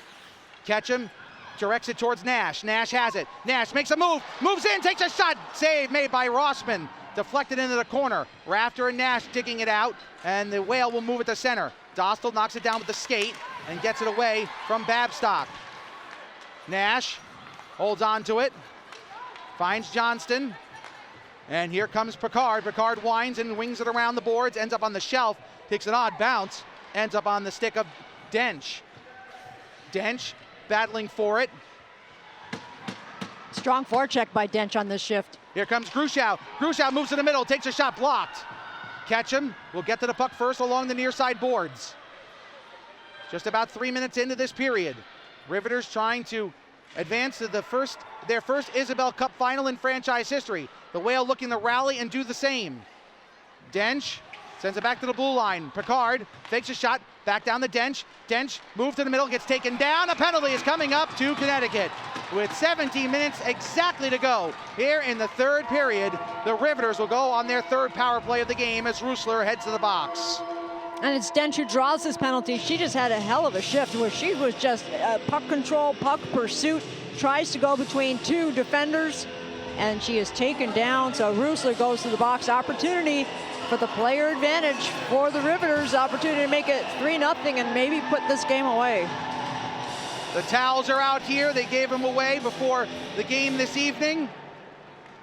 As the puck is cleared all the way down ice, and Fitzgerald will play it behind the net. Big moment here for the Riveters. They can score on this power play, make it 3-0, be a commanding lead. Gruschow moves in. Centering pass in front, and Burke was driving to the middle, just couldn't finish it. Age trying to dig the puck out. A stick gets thrown up in the air, and the Riveters see the puck cleared down ice, and Fitzgerald will play it off towards one of the trapezoids here. Of course, trapezoid not a factor in the NWHL, and thank goodness for that. As Burke has it, and we'll move it up ice. Packers got to win the race and won't. That's an icing, and that's the mortal sin on a power play, to commit an icing. 1:22 to go. And let's take a look at Sydney Rossman, who's made some big saves in this game, keeping the Whale in it. As usual, she's been very busy. That's been her mantra all season. And this was a shorthanded try by Alexa Gruschow, set up by Dench, as Gruschow tried to go 5-hole, and Rossman took it away at the last second. 16:21 to go in the third period. 1:22 to go on the penalty. Shot and saved by Fitzgerald with the pad. Oh, right off the face-off. That's a huge save. Remember that one for later in the game. On a short-handed opportunity, the Whale nearly shocked him. Ryan moves in, takes a shot, glove, save by Rossman, she'll hold on. Well, this is the danger of the icing because it resulted in the face-off in the defensive zone to the left of Katie Fitzgerald, and right off the draw, there was a shot by Connecticut, which could have been really kind of fatal for the Riveters, but Fitzgerald very alert, able to make the save. Face-off to the left of Rossman, pushed forward. Riveters trying to dig it out. 1 minute to go on the power play, and Dostal has it. Dostal moves to the middle. Wines takes a shot, just goes wide of the post. Oh, that one was ticketed for that left post, but just could not find the back of the net. Dostal finds Nash. Nash moves in, centering feed, right out in front, save made, or it actually might have been blocked, and Dench had a chance there, but good job by the Whale, who are known to block a number of shots and have all year. That has certainly been their hallmark all season, and they were able to block Dench's shots as she was between the circles. That was a great opportunity there for Dench. Nash gains his own, moves in, stick handles, and decides to back out and give it to Dostal. Dostal back to Nash. Nash pass across, and Colzer did keep it in the zone and dumps in deep for Ketchum. Ketchum and Dench. Dench with Nash closing in along the side of the net. Battle for it now, and the puck comes all the way out, and Dostal will get there first. 7 seconds to go on the power play. Dostal moves in from the circle, down low. Ketchum tried to take a shot, could not get it off, and that will end the power play. The Whale have killed off all 3 Riveter power play opportunities. The teams are now combined 0 for 7 on the power play. Dangerous pass, but it ends up in the stick of Ryan. Takes a shot, deflected down in front. Save made by Rossman, and now Packer's got it. Packer bumped along the boards and picked up by Brickner. 14 minutes and 40 seconds to go here in the third period. Riveters 2, Connecticut Whale nothing here in the Isabel Cup semifinals. Winner to face Buffalo next week for the championship. Packer gets bumped into the boards, and an arm is up. The referee all the way in the other zone is the one who made the call here. And with 14:27 to go, the Riveters will go in their 4th power play as Packer is the one that draws a penalty through some physical action, and it looks like Doyle, who got the penalty called against Packer earlier, gets revenge and yet commits a bad third period penalty. Now the battle continues between these 2 physical players, and Doyle goes to the box. 5:33 mark of this third period, so a power play 4th of the game coming up for the Riveters. And it was Packer and Doyle back in February that got into an altercation where Packer and Doyle were basically wrestling with each other behind the play. Packer knocked down Doyle along the near side boards in the Riveters zone, in the Riveters offensive zone in the second period, and Doyle does the same here and gets the penalty just like Packer got a penalty call. So each team now has gotten 4 power play opportunities. Grushow shot, and it might have hit the post as it gets stopped, and the Whale survived that opportunity. Grushow gets it. It moves to the middle. Russo had it. Burke finds Ryan. Ryan cross to Russo. Russo's open, takes a shot. Deflected, might have been a pass actually. Ryan now has it behind the net. Jenny Ryan moves in, tries a cross-ice pass and does not work, and it's cleared all the way down, and Fitzgerald will stop it in front of her crease. A couple of good setups earlier as a good passing by the Riveters on the start of that power play. Here comes Russo again down the near side. Gets stopped, a good job by the Whale to get back defensively. Russo gets it back, and another cross-ice pass is deflected down. Race for the puck here, and 2 Riveters converge on Babstock, but Babstock able to at least push it forward and gain the zone. Pass back to Brickner. Brickner on the backhand, goes behind the net, tries to leave it, but Fitzgerald able to knock it away, and Grushow's got it, and Grushow will move it to center, but the Whale say thank you for that, and we'll just clear down ice, blocked by Ryan with the skate. 47 seconds to go on the power play here for the Riveters, trying to avoid an 0 for 4. Nash dumps in deep. Rossman will play it behind the net. Stops it, but Nash almost gets to the puck first. Ends up on the stick of Dostal at the blue line. And now the battle continues, and it's played out the center. And the Whale doing a good job on the penalty kill, Sherry, and they came in, and we've mentioned it before. Now a whistle blows, and a penalty is coming up, and it's going to be against the Riveters for interference. That will make it 0 for 4 because there were 25 seconds remaining on the power play, which didn't really have much going for it. And now an interference call coming up against Metropolitan. Looks like Dostal's going off. Yeah, Dostal is the one that's going to be heading off to the penalty box. That's her second penalty of the game. So Dostal and Packer have each taken 2 penalties. And there's the call behind the play there, and that's just out of your screen. That's a good call. That was a late hit. by Gosdell. Sorry. No, it'll be 4-on-4 for the next 25 seconds, barring any other penalties, and then the Whale will have their 5th power play of the game. And as I was going to mention, the Whale came in with the 4th best penalty kill in the league, or the worst penalty kill in the league, however you want to look at it, glass half full, glass half empty, but the glass has been completely full for the Whale. They've done a great job killing off 4 power plays.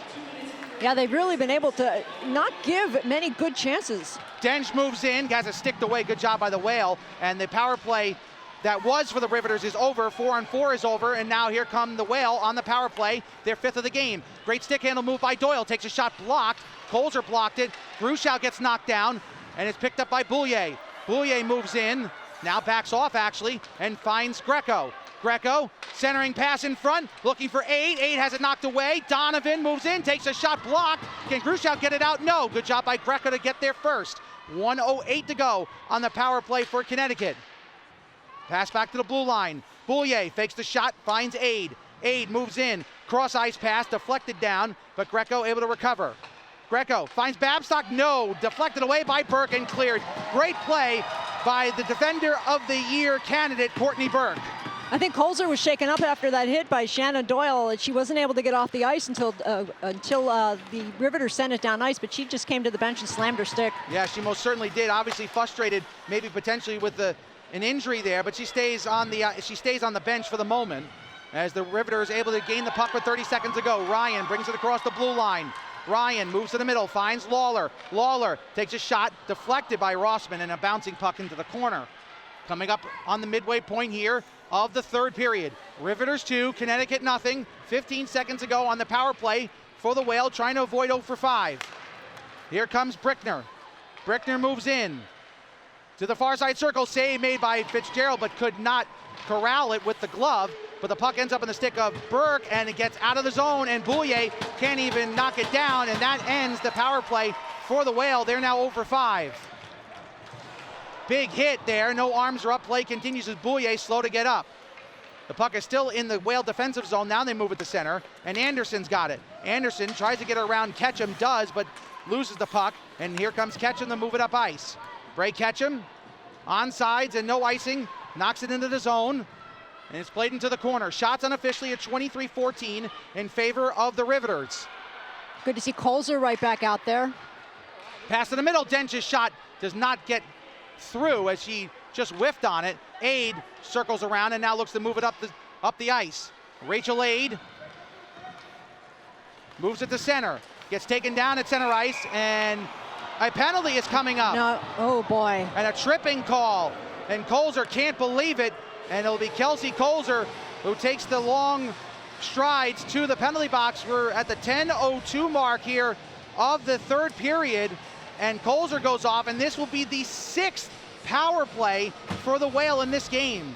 And this is something that any team cannot afford to do in a game, is take this many penalties. Colzer goes off, looked like it was just a bump at the blue line, a collision between the two, and this penalty came after 2 other non-calls, and I think that's what the players get upset about. Timeout has been called. Timeout by Connecticut here as they try to draw up something here to change their fortunes. As you take a look at this capacity crowd, standing room only here inside the Barnabas Health Hockey House, and the fans here hoping for one more game, and if the Riveters can hold on for the next 10 minutes, they'll have that one more home game to face off against Buffalo. Connecticut is hoping to take that long trip to Western New York for a chance at a championship. They want to start the rally, it'll come here. Let's take a look at an opportunity here for Gruschow. And this was a chance for the Riveters to make it 3-0. A shot by Gruschow, who has been held off the scoreboard so far. Looked like a player got a piece of it in front, might have been blocked. So it remains 2-0. Time of the penalty on Colzer, the tripping call comes at the 9:58 mark. As Connecticut gets ready to set up on their 6th power play of the game. They also had a 5-on-3 earlier in this one. Donovan here earlier in the period on one knee throwing it at the net, but it was blocked. So the Whale, this is their 3rd power play of this period. Shot in, blocked. Another block shot by the Riveters. That was blocked by Packer. Boulier sends over to Babstock. Babstock cross ice pass deflected. Who's going to get there first? It's Packer, and she clears the zone. And Packer off the boards. She's out in front. Packer moving ahead. In on Rossman. Takes a shot. She scores! What an effort! Madison Packer, short-handed. What a moment for Packer. 9:42 to go. Make it 3-0. That's one of the greatest goals in Riveters history. Wow! Go back to the beginning of the play, and that was Packer blocking a shot, and it actually looked like it hurt her foot. She is able to recover, go down ice. I didn't know if she'd be able to have the speed to carry this through after blocking that shot. She just persists and is able to go alongside and score shorthanded. What a game those three players on that line are having. Shorty makes it 3-0 by Packer. Madison Packer, who had the primary assist on the goal by Lawler, the secondary assist on the goal by Russo, just scored shorthanded here in the postseason for the Riveters to make it 3-0. Talk about a turn of events coming off the timeout by Connecticut. Packer blocks a shot, goes in on Rossman, goes one way, shoots at the other, and makes it 3-0 in favor of the Riveters. And they are 9 minutes away from clinching their first berth in the Isabel Cup final. Boy, a play like that is just a dagger to the heart of the Connecticut Whale. The puck, worked around the boards and picked up there by Ryan. Ryan moves in with Dench. Dench out in front, now backs off. Ryan finds Dench, trying to score shorthanded again. Dench gets it back to the blue line. Picard over to Lawler, has it knocked away. Good job coming off the bench by Goldsmith to knock it away. Yeah, Goldsmith actually nearly was able to take it down ice. Right now it looks like Connecticut's killing a penalty. 37 seconds ago on the power play for Connecticut. 0 for 5, and they've allowed a shorthanded goal. Picard sees the puck get dumped in, plays it first, tries to find Dostal, does. Dostal wings it around the boards, but it's picked up by Brickner. Connecticut trying to recover from what could be a back-breaking goal 20 seconds ago. On the power play, Babstock gets it back, waits, looks for a lane, doesn't find one.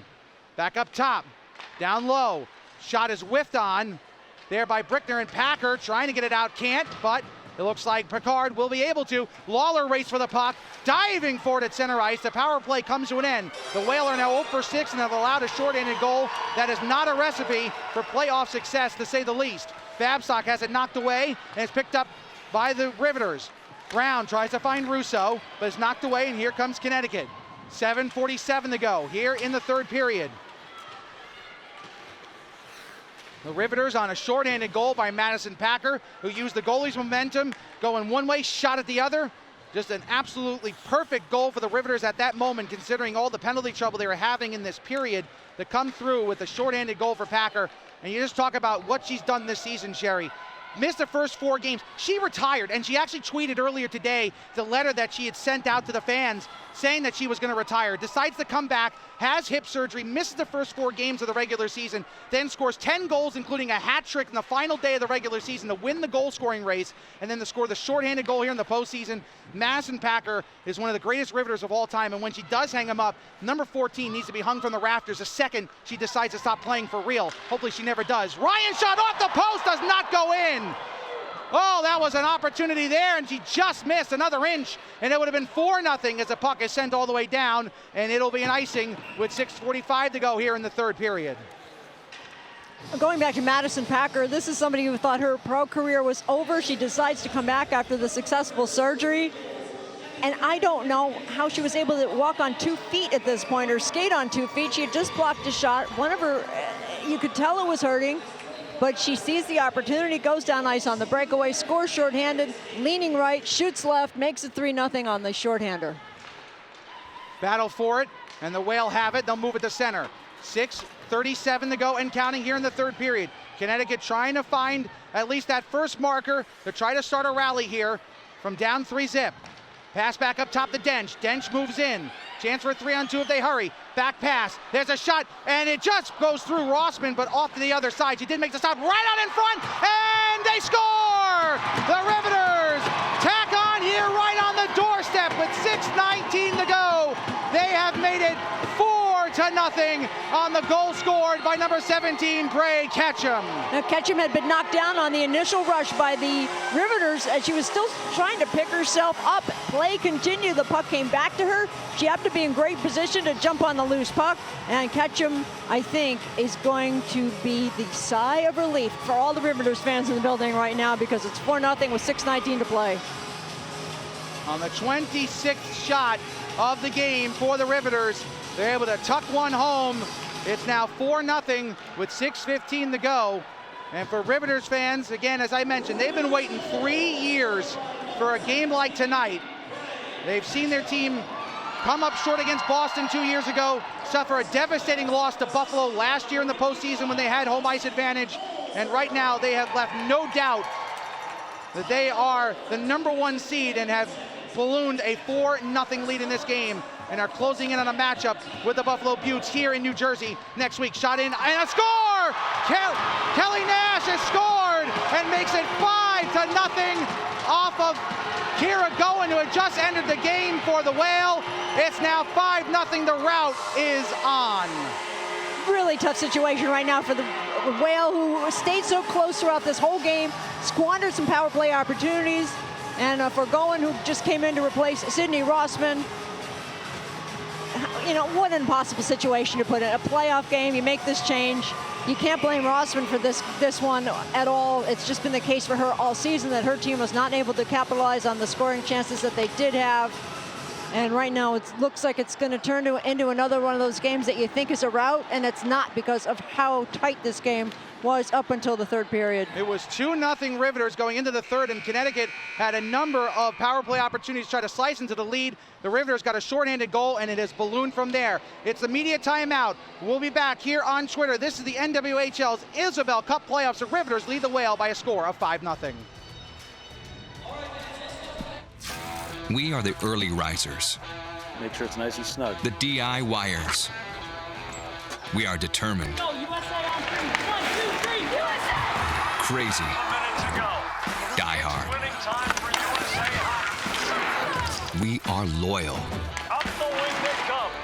We are proud. She shoots. She scores! Maggie Duggan to the top of the mountain. We are brewed for this. America runs on Duncan.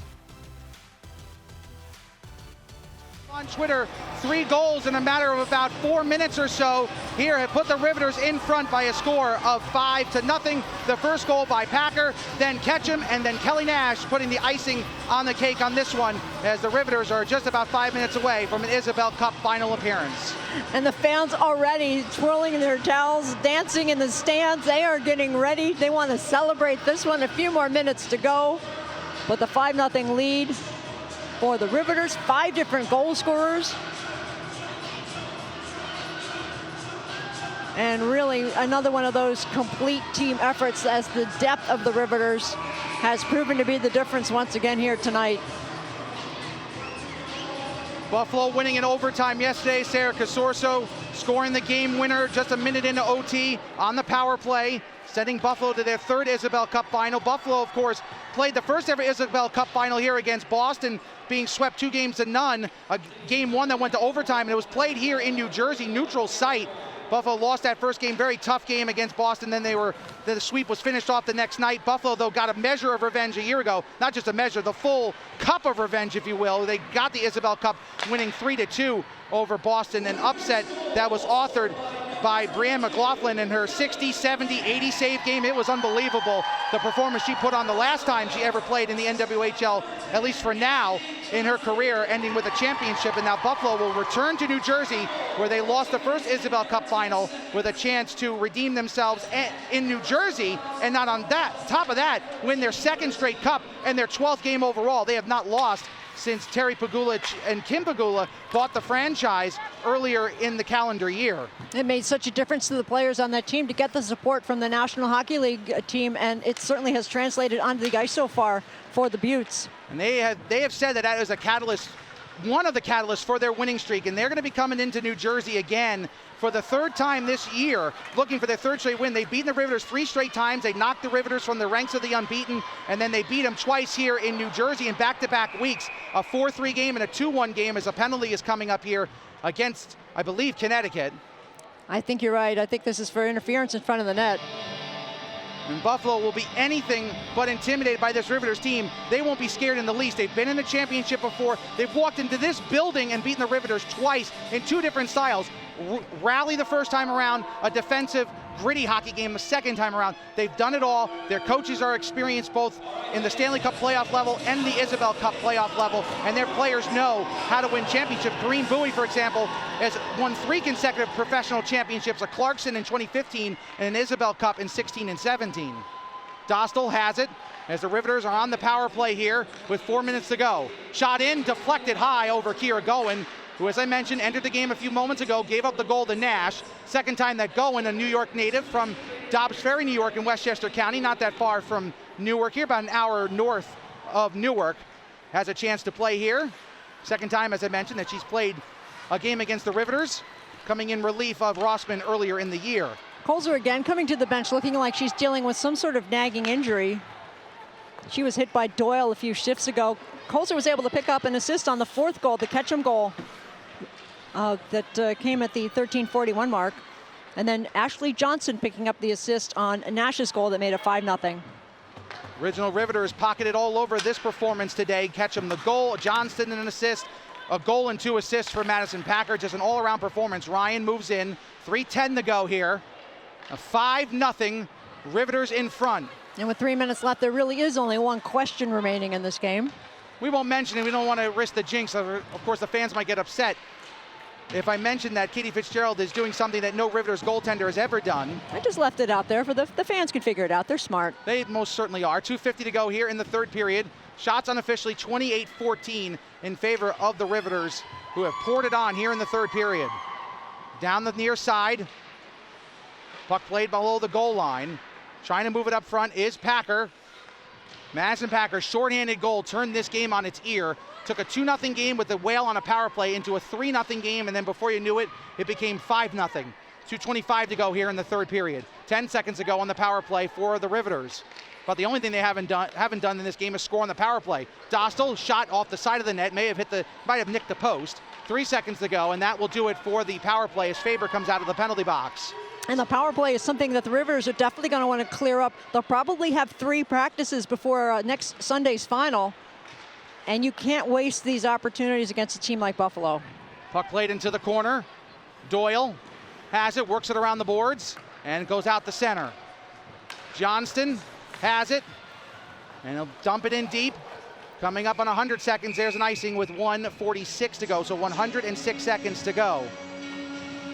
Again, you go back to that Packer play, it's just amazing what she was able to do, blocking the shot and then going down shorthanded. And then after the 4th goal by Ketchum, the goaltending switch by Connecticut, Sydney Rossman, who just had kind of a nightmare season, played so well, but only 3 wins for the team, was gone to the bench, and Kira Goen came in, and she allowed the 5th goal. That was the Kelly Nash goal. That came at the 14-13 mark. Face-off won by the Riveters. 100 seconds to go. You think about where this franchise was beginning in 2015. Won only 4 games that year, swept out of the playoffs. They were playing out of the Aviator Sports and Events Center in Brooklyn, of course, a place that I announced games with. My first 3 games of the league were at that in Brooklyn for the Riveters. It was a great arena, it was a great atmosphere. They decided to come to New Jersey after the success of the Isabel Cup final that year. They had a great year last year, won 8 games, a franchise record, but they were bounced in the first round of the playoffs. Now in year 3, they win 13 games. That's the 3rd most in league history in the regular season. They win their first regular season championship by 2 points over a Buffalo team that's given them a lot of trouble. And now they're about to win their first playoff game in franchise history and advance to their first Isabel Cup final. The Riveters and the Buttes played 6 times. They split 3-3. It's a game 7 in theory. It's a game 7 in reality. Win and you're a champion. Lose and you go home in 2nd place with nothing but bad memories for the rest of your summer. Brown will knock it off the boards and play at the center. The Whale, a struggle this year, won 3 games, gave Boston a run for their money for 3rd place. Gave the Buttes some trouble at times during the regular season. Took the Riveters to overtime, but they just could not find that finish, and they are 45 seconds away from seeing their season end. Yep, just didn't have that killer instinct. It didn't have that scoring edge that you need. Johnston shot saved by Goen, rebound knocked away into the corner. 35 seconds to go. Gruschow fumbles the puck for a moment, and it's played out the center. And the chant now up from the crowd of "We want the cup." Riveter fans have never seen their team play for the cup, and they're 25 seconds away from realizing that dream. Puck played along the blue line. Nash knocks it down. Fluke will move it to center. Ashley Johnston on the ice for this last minute. And it's so apropos that the captain of this team is out there now. Play to the middle, 9 seconds to go. Rushow moves in, winds up, takes one last shot off the side of the net. 3 seconds, and the play is stopped with 1.6 seconds to go. So we have one more face-off coming. Everything was building toward the end of the game, and then you get that kind of a fluky play where the puck goes off the outside of the net. So with 1.6 seconds left and the fans all riled up, the Riveters getting ready to celebrate. They've got to settle down, take this last draw.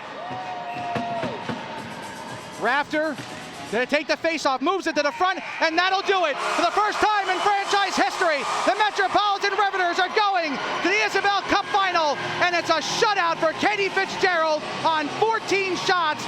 5 goals scored by the Riveters, including Madison Packer's shorthanded goal that made it 3-0. Gets a goal and 2 assists. She was the player of the game, and Fitzgerald backstops them to a final against Buffalo. The Riveters and the Buttes, the number 1 and number 2 seeds, just like everyone wanted to see, and now we're going to get it next Sunday here in New Jersey. And that is fitting. You know, it doesn't matter if you're an amateur or a professional. It doesn't matter if you're in high school or the Olympics or right here in the NWHL. This is what you want. You want the opportunity to play for the highest honor that is available to your league, and that's what the Riveters with this 5-0 win will be able to do, as they will face Buffalo here next Sunday for the Isabel Cup. It started early in the game, 1 minute and 4 seconds in. Rebecca Russo scoring to make it 1-0. It set the tone. Erica Lawler scoring in the second period to make it 2-0.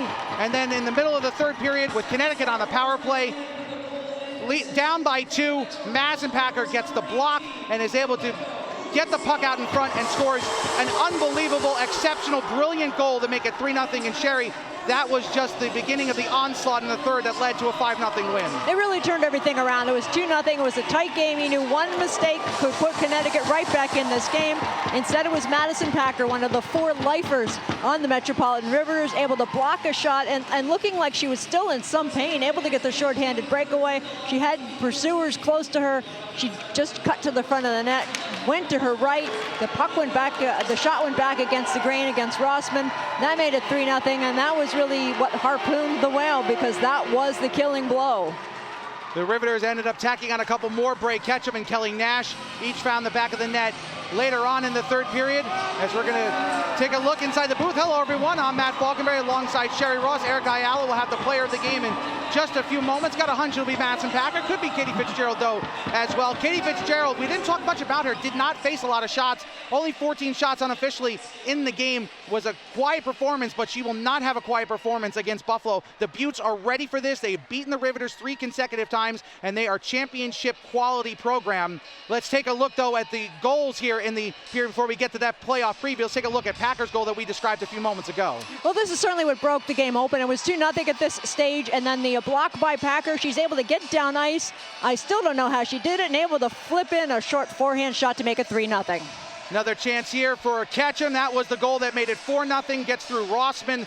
She's able to tuck it home and take another look at it, as it was a pass across. It hit off the post the first time, and then Ketchum's able to knock it in to make it 4-0, and then it was Nash to score to make it 5-0. Let's take a look ahead at the matchup against Buffalo. As I mentioned, the Riveters won the first 3 games. Buffalo won the next 3 games. It's a game 7. Each team has won 3 apiece. It's one and done here in New Jersey. What do the Buttes have to do to continue just rolling along? Looking for their 12th straight win and looking for their 4th in a row against the Riveters. One of the best things that they've done in the games against the Riveters is establish a strong forecheck. This was a young team at the start of the season. They had a really rough start to the season. They got better as the year went on, and they have been very tough for the Riveters to handle because of that very physical play in the attacking zone. Erica Ayala is ringside. She's with Bray Ketchum, who scored the 4th goal of the game. Okay, I'm here with birthday girl and goal scorer of the Metropolitan Riveters forward, Bray Ketchum. Bray, talk to us about what you saw in that goal. Well, we've been getting pucks on net all night, and we just I was trying to find a little more space every time. I felt myself was a little close to the goalie, so there I was right on the line, and it popped out. I hit it once and missed, and got that second chance, so. And last time you and I spoke, you talked about playing Riveters hockey. That was when the team was going through a little bit of a dry spell there.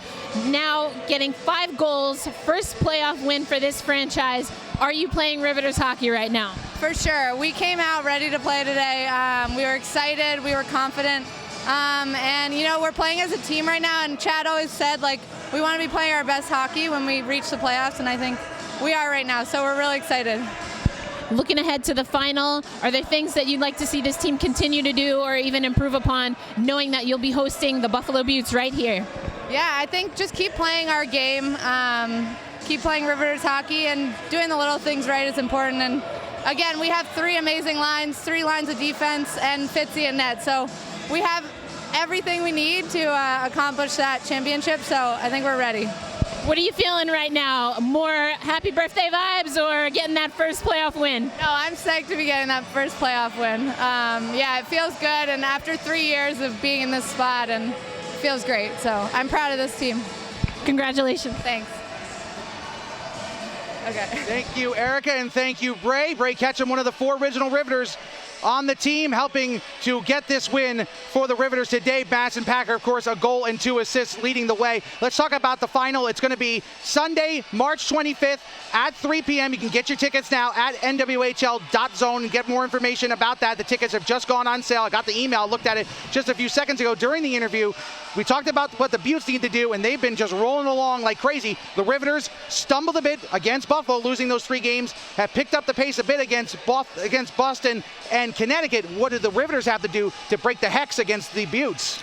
Well, one of the things they can't afford to do is take as many penalties as they did tonight, and they've also got to be able to cash in on their power plays. You can't go 0 for 6 against Buffalo should you get that many chances, because you're not going to win those games. So that's what they got to do. Cut down on the mistakes they made too. Remember, early in the game, they made a number of defensive mistakes.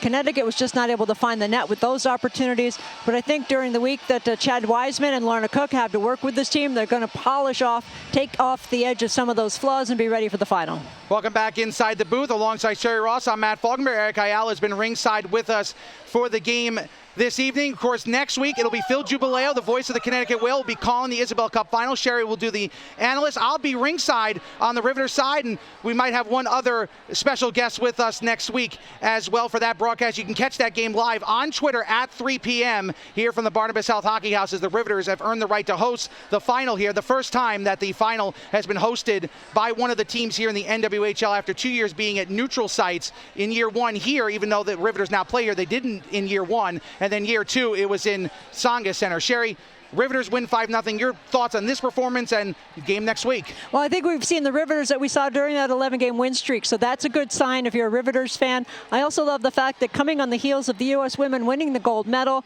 at the Olympics, there's going to be a big game here next Sunday, and if you've loved the women's game, come out and see these women play, because they play a very high level of competition, and I think you got the 2 best teams going for the Cup.